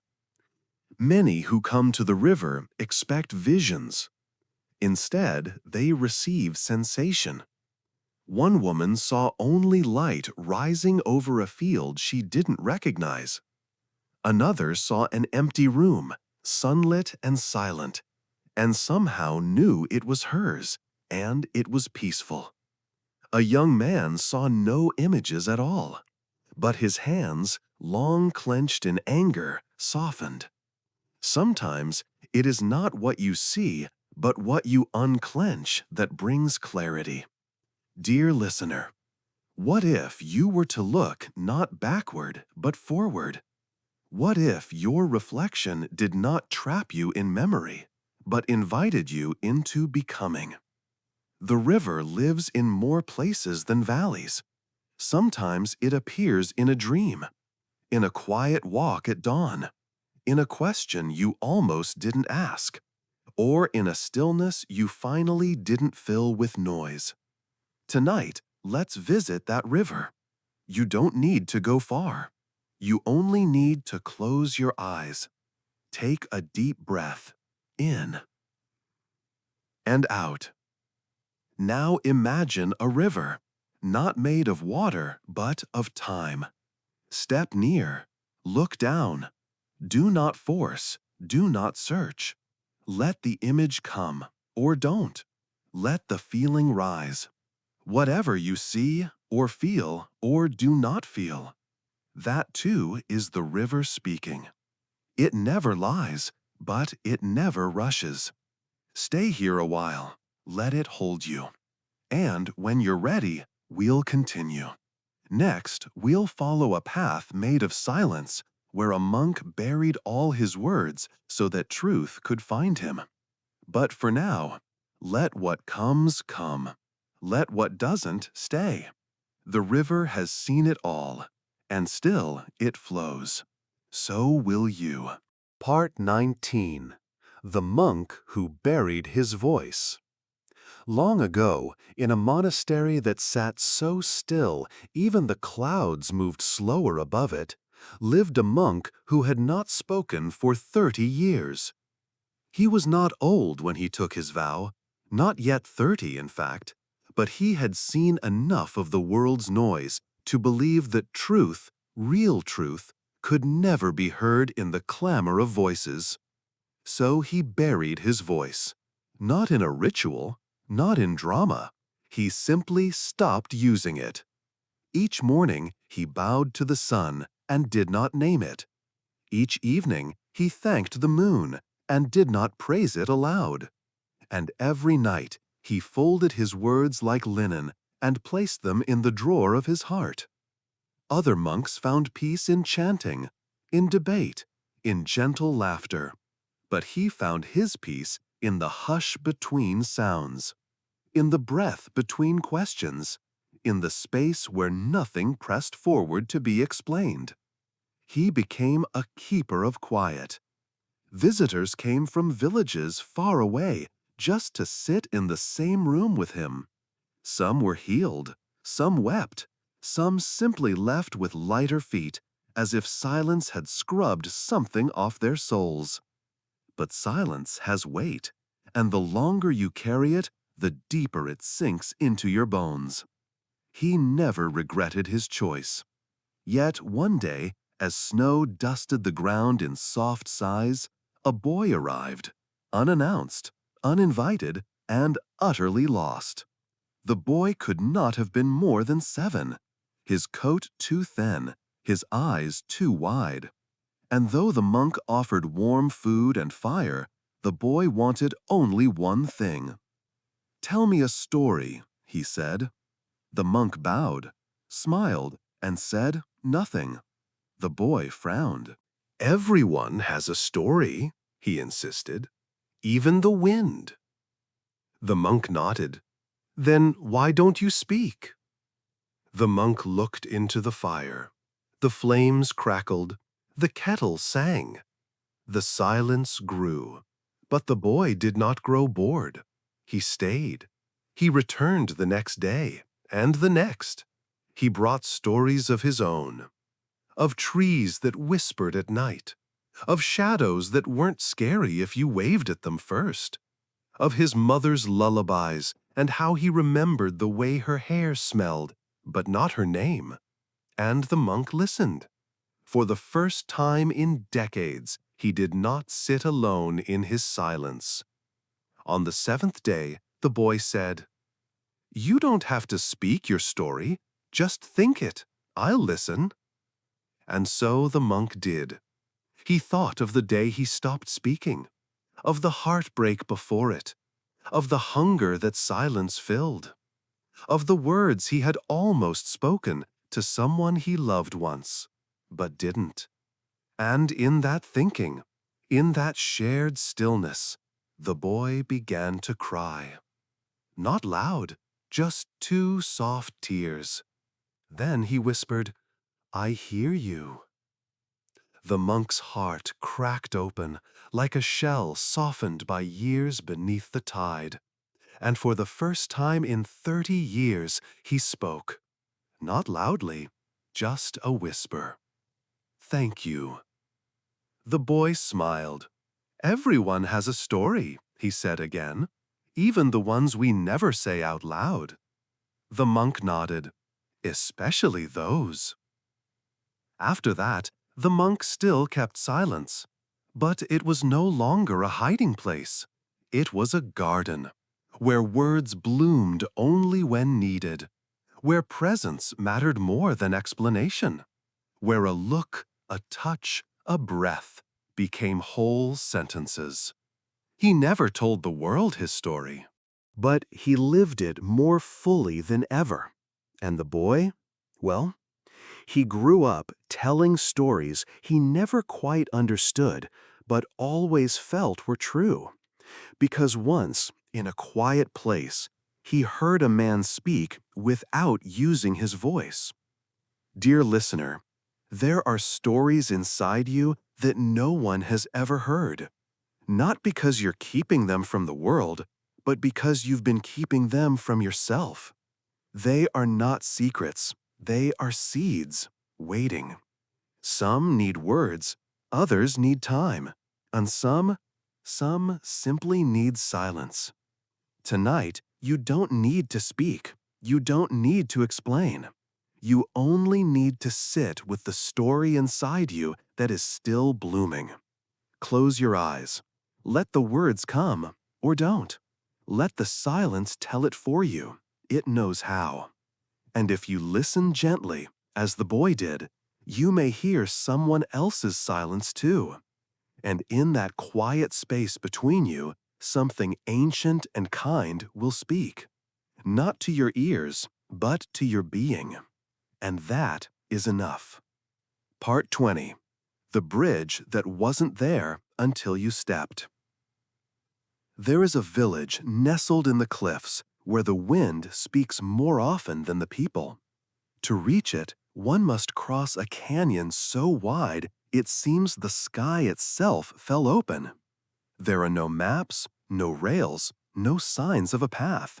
And yet, the villagers speak of a bridge. Invisible, unbuilt, unseen. It only appears, they say, when you step where there is no ground. Strangers laugh when they hear it, call it folklore, madness.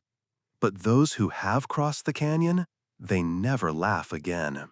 Not because they are solemn, but because they understand. There are some things you must step into before you know they exist. The story is told of a man named Eno. He had wandered far in life, never content, never rooted. He had chased fortunes in cities, traced stars in deserts, and collected answers from a dozen philosophies, but nothing ever stuck. He was always leaving, always searching. And then, one day, he reached the edge of the canyon. The village he had heard of lay on the other side, a place where people didn't rush, didn't strive, didn't shout. He wanted that stillness, that knowing. But all he saw below was depth, shadow, 1,000 feet of silence, and no bridge. He waited 3 days, watched the winds change, watched birds pass easily from one side to the other. He shouted across, no reply. He tied ropes, they fell. He considered turning back, but something in him, something quieter than fear, whispered, try. He took off his shoes, felt the stone beneath his feet. His heart beat so loudly he thought it might crack the canyon open wider. And then he stepped forward, into nothing, except his foot touched something, solid, invisible, as firm as truth. He gasped, and another step appeared, and then another. Each footfall summoned the next. The bridge was not a thing built ahead. It was born with each act of faith. He did not run. He did not dare look down. He only walked, one trembling breath at a time. Halfway through, a gust of wind caught his coat. He almost lost balance, almost let doubt pull him down. But he remembered. The ground came after the step. So he stepped again. When he reached the other side, the villagers welcomed him with silence, not indifference, but reverence. They had all walked the same path. All had trusted the ground before it revealed itself. Years later, Eno built a small home near the canyon's edge. He did not try to build a real bridge. He did not carve signs. Instead, when travelers came and asked where the path was, he said, "Where your courage meets your next step." Some scoffed, some turned back, but some listened. Some took off their shoes, closed their eyes, and walked. Dear listener, what if your life's next path isn't waiting to be seen? What if it's waiting to believe in? Not everything will be revealed before you act. Some truths unfold only after the step. Some bridges do not appear until you dare to move.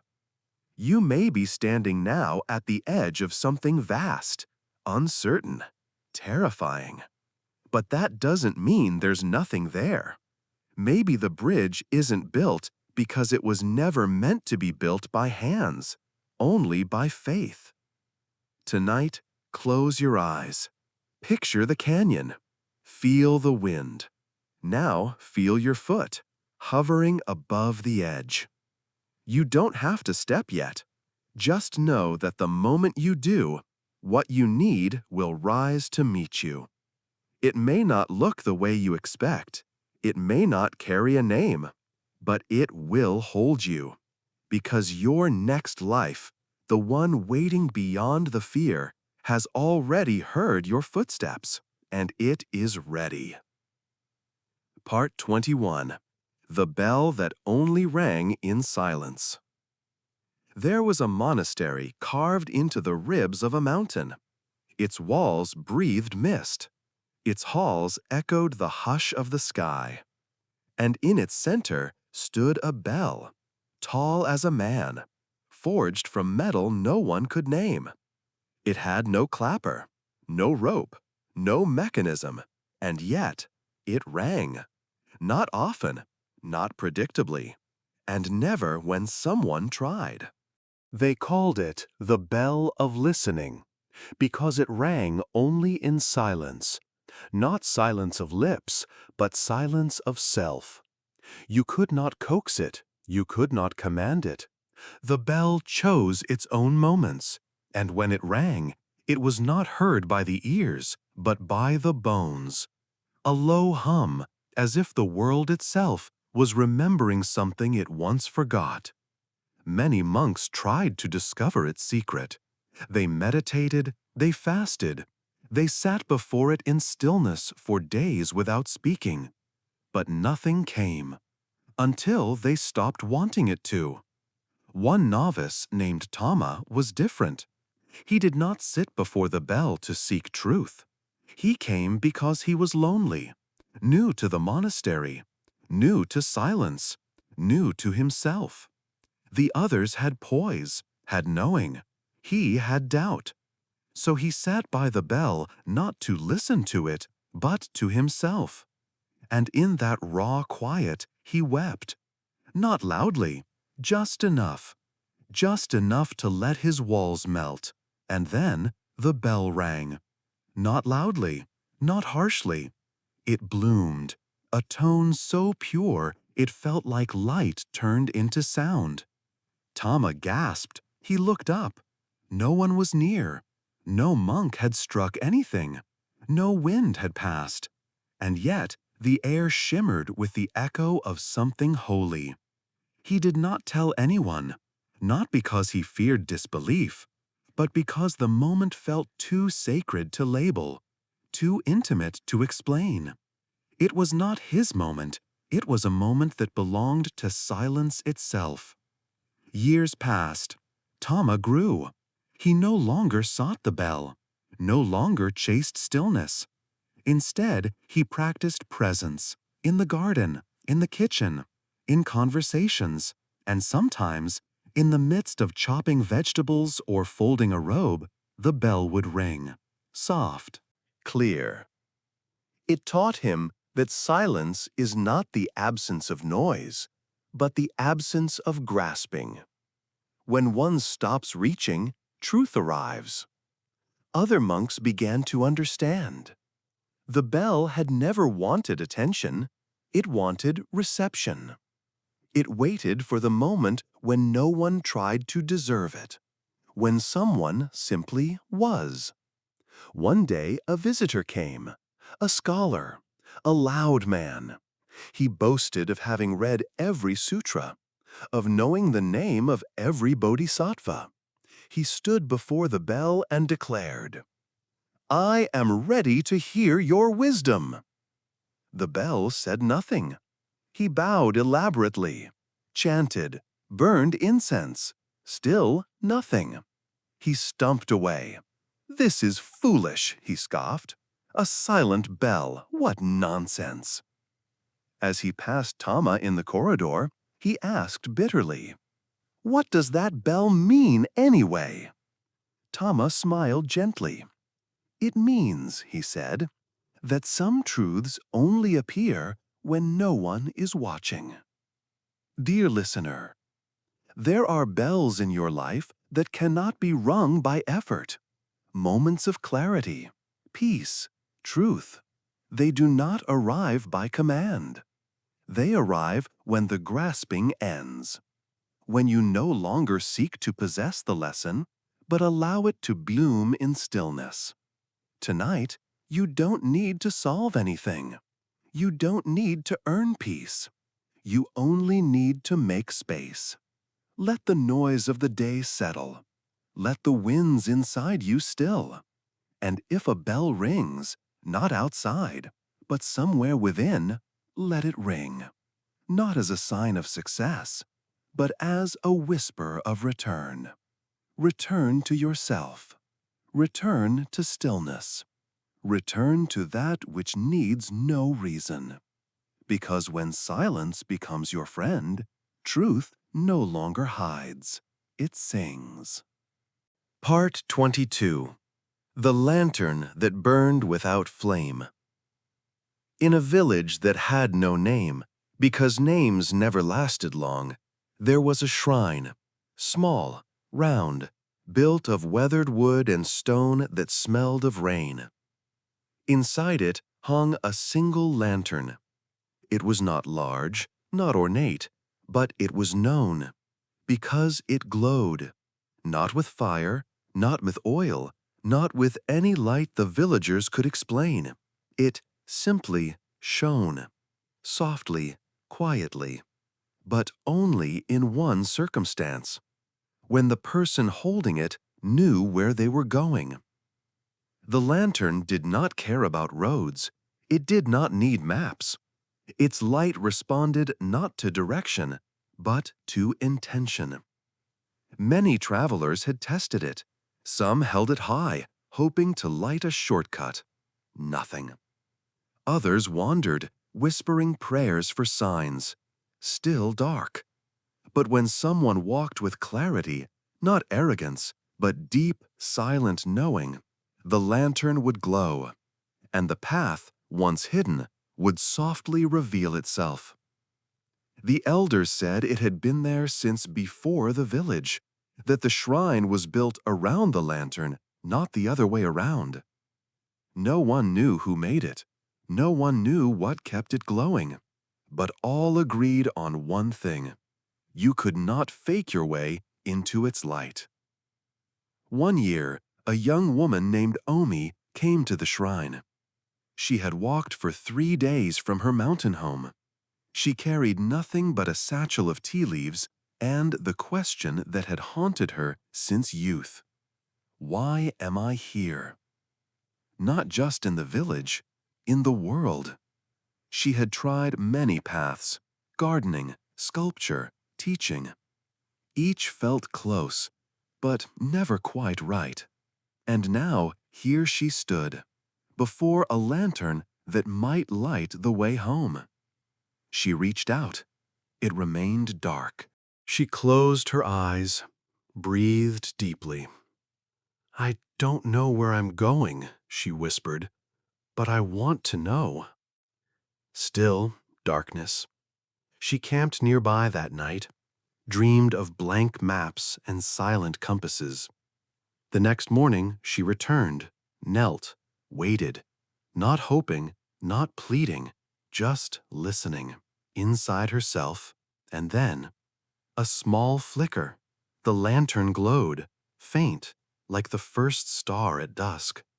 She gasped, but did not move. She simply stayed present. The glow held. Day by day, Omi walked. She didn't know exactly where, but something within her began to clear. She began to ask not, "What should I do?" but, "What brings me peace?" And as that question deepened, the lantern brightened. She discovered that it wasn't about finding a perfect job or a role. It was about living in alignment with what was true in her, helping, listening, creating small, useful things. The lantern didn't light up in moments of ambition, but in moments of honesty. Years passed. Omi became known not for her craft, but for her clarity. People came to her not for answers, but to remember their own. She would say, "Carry the lantern if you like, but don't chase the light. Let it follow your truth." One day, an old traveler arrived. His beard was long, his eyes heavy. He had been everywhere, done everything, and yet he felt lost. He held the lantern. It stayed dark. He asked Omi, "Why does it not light for me? I have goals. I have places to be." She looked at him kindly. "Do you have a reason to be there, or just a reason to escape here?" The lantern, she explained, was never meant to guide the feet. It was meant to reveal the heart. When the heart knows, the light returns. Dear listener, there is a lantern in you. It does not burn with fire. It burns with knowing. It won't light up when you chase what others expect. It won't glow for noise or fame. But when you walk with a quiet yes in your chest, when your breath aligns with your values, the path will softly brighten. You do not need a perfect plan, just an honest direction. Tonight, close your eyes. Picture the lantern in your hands. Feel its weight, its silence. Now ask, what feels true? What brings peace without applause? What lights me up from within? You may not see the full road, but take one honest step and watch. The light will come.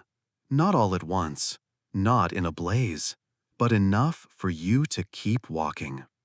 Part 23. The River That Refused to Flow Backward.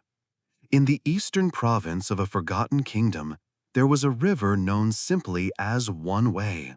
not because it led to a single place, but because it refused to return. No matter how you scooped its water, no matter how hard you dammed, no matter how strong the wind blew, the current would always flow forward.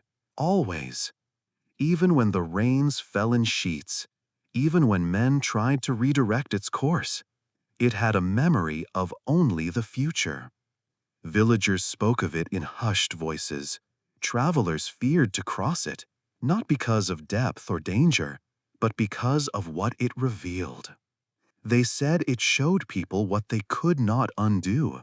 A story grew, passed mouth to mouth like a secret incense, that if one stood beside the river at twilight and whispered something they regretted, the river would reply. Not with words, but with clarity. A man named Ren heard the tale in his 70th year.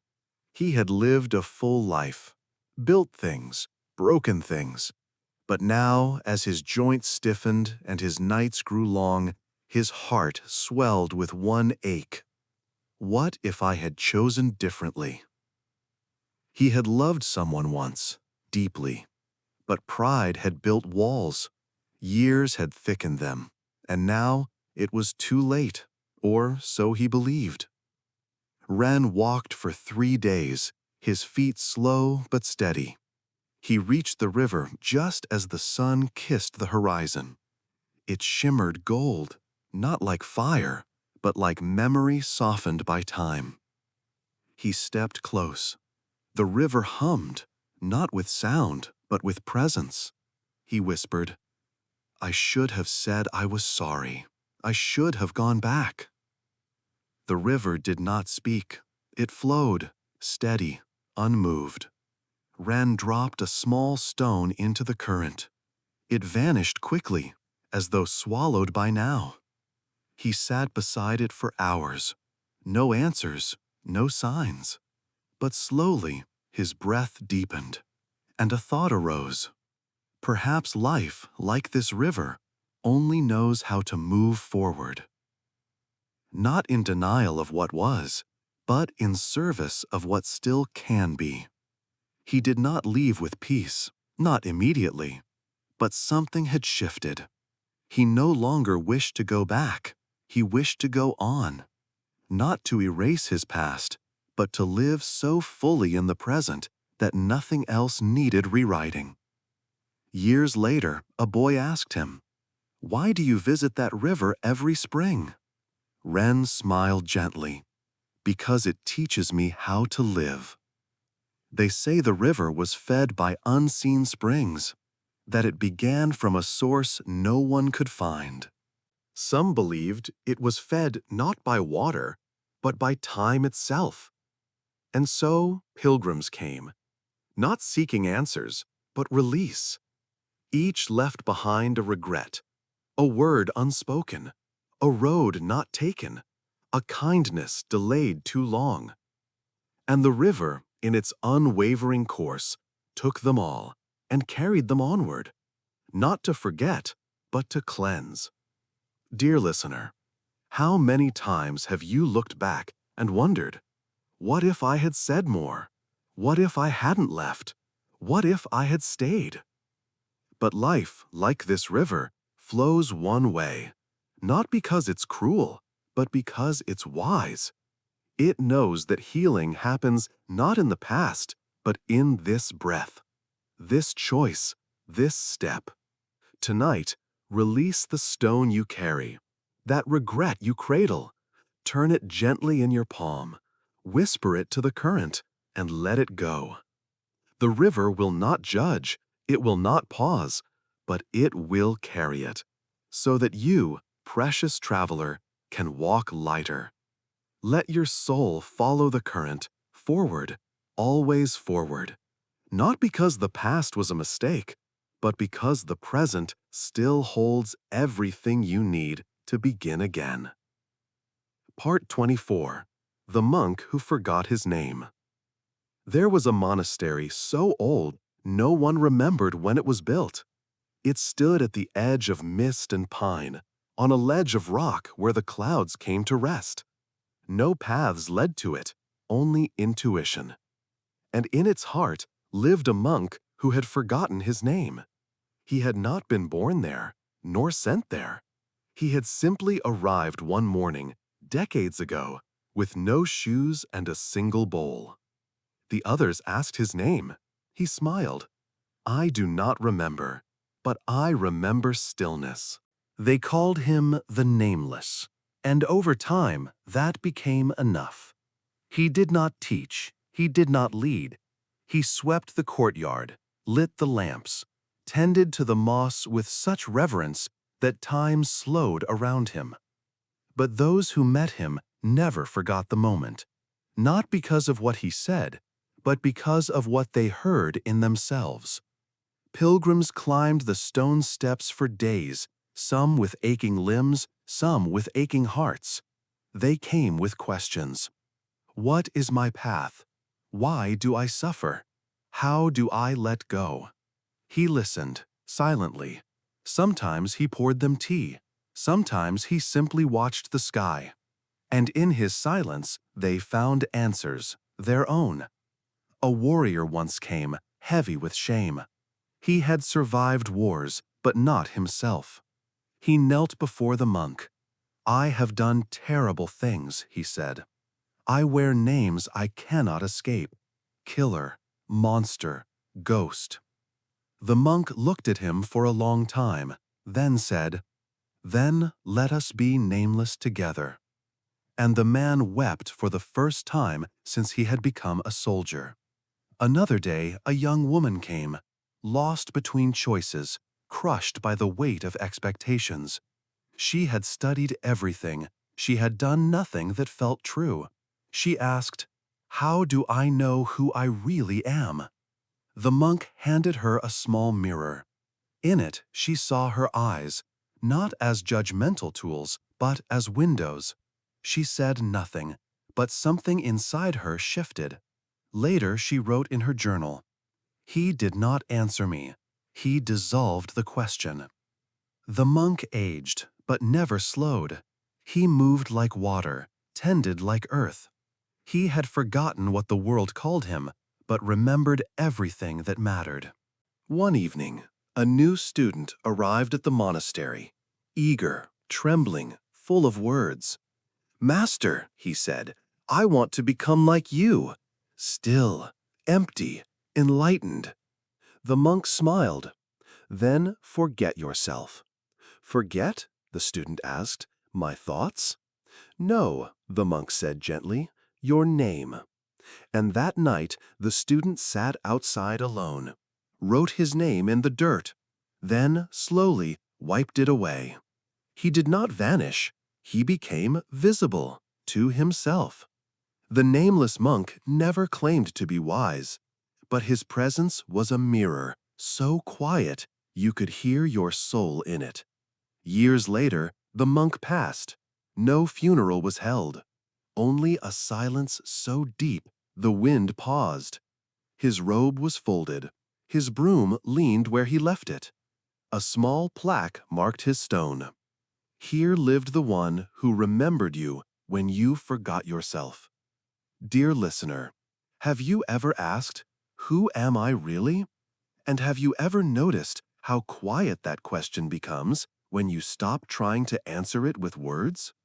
Identity is not a name, it is presence. You are not a title, a role, a story repeated. You are the space beneath all of that. You are not the reflection, you are the mirror.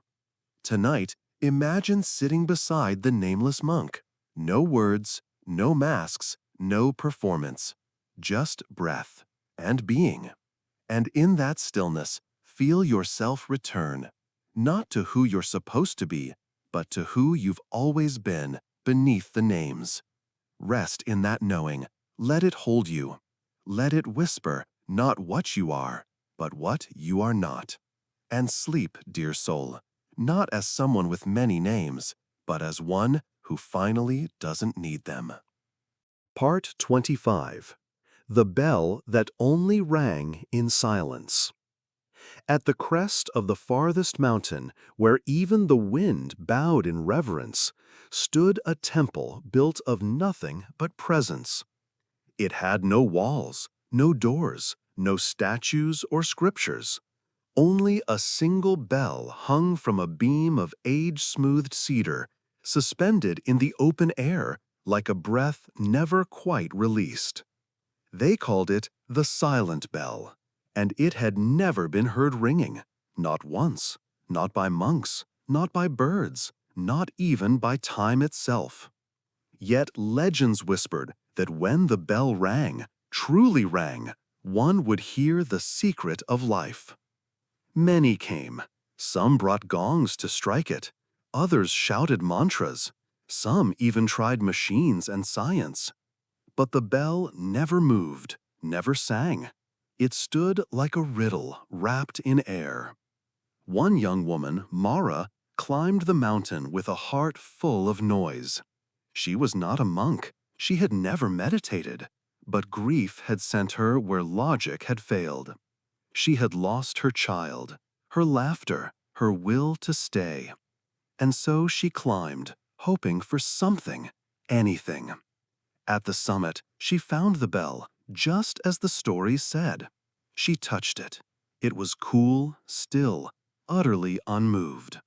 Frustrated, she cried, "Speak to me! Give me a reason to go on!" The bell remained silent. She stayed. 1 day, 2, 7, eating only the air, sleeping beneath stars she no longer wished to name. Until on the 8th day, something strange happened. She stopped asking. Not because she had given up, but because something inside had quieted. She began to watch the clouds, notice the wind, feel the weight of her breath, not as burden, but rhythm. She remembered the color of her child's eyes, not with agony, but with ache and awe. And her thoughts began to slow. One night, as the sky turned velvet and the moon dipped low, Mara sat beside the bell. She said nothing, and in that nothing, she felt everything. A tear rolled down her cheek, not sharp, but soft, and in that moment, she heard it, a single, perfect ring. No echo, no follow-up, just one note, clear, whole, and unspeakably kind. The bell had rung, not into the world, but into her. She smiled, not wide, but true. And for the first time in months, she slept, not to escape, but to rest. When she awoke, others had gathered, pilgrims, skeptics, seekers, all asking, "Did you ring the bell?" She shook her head. "No, it rang me." Words spread, and others came, but none heard the bell again, because its sound was not for ears, it was for hearts that had emptied themselves enough to receive it. Over the years, the bell weathered, but it never rusted, because it was never made of metal, but of silence itself. Some say it was not a bell at all, but a mirror, a teaching, a final koan.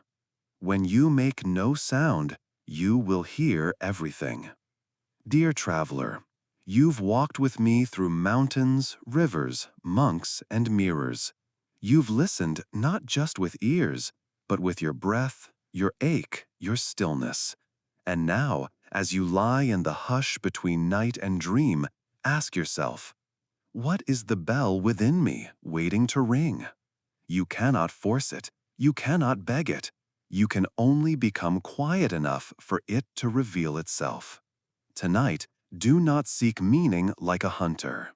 Let it come to you as a soft tone in the spaces between your thoughts. Let go of questions. Let go of striving. Be the air that holds the sound before it is born. And if you hear nothing, rejoice, because that silence is the doorway to everything. You've come a long way, dear listener, through silent mountains, forgotten names, tea without words, and a bell that rang without sound. Not every question was answered, but perhaps you've noticed something softer than answers, a kind of stillness settling quietly in the corners of your breath, a gentle knowing that doesn't speak but stays.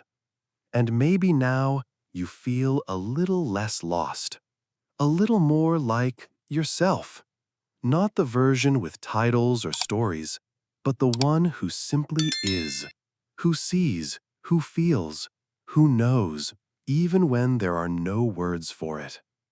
As the night deepens, I invite you to close your eyes. Let go of the seeking. Let go of the striving. Let go of even the need to understand. You've heard enough. You've remembered enough. Let the silence hold you now.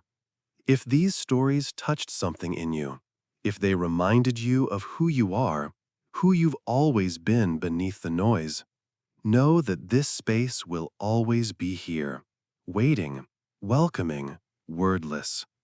When you're ready, you can return. There are always more stories, more reflections, more gentle truths hidden in the folds of the ordinary.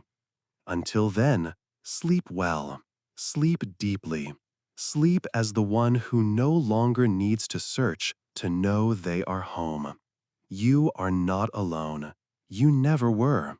And now you no longer need to be. Good night, and thank you for listening.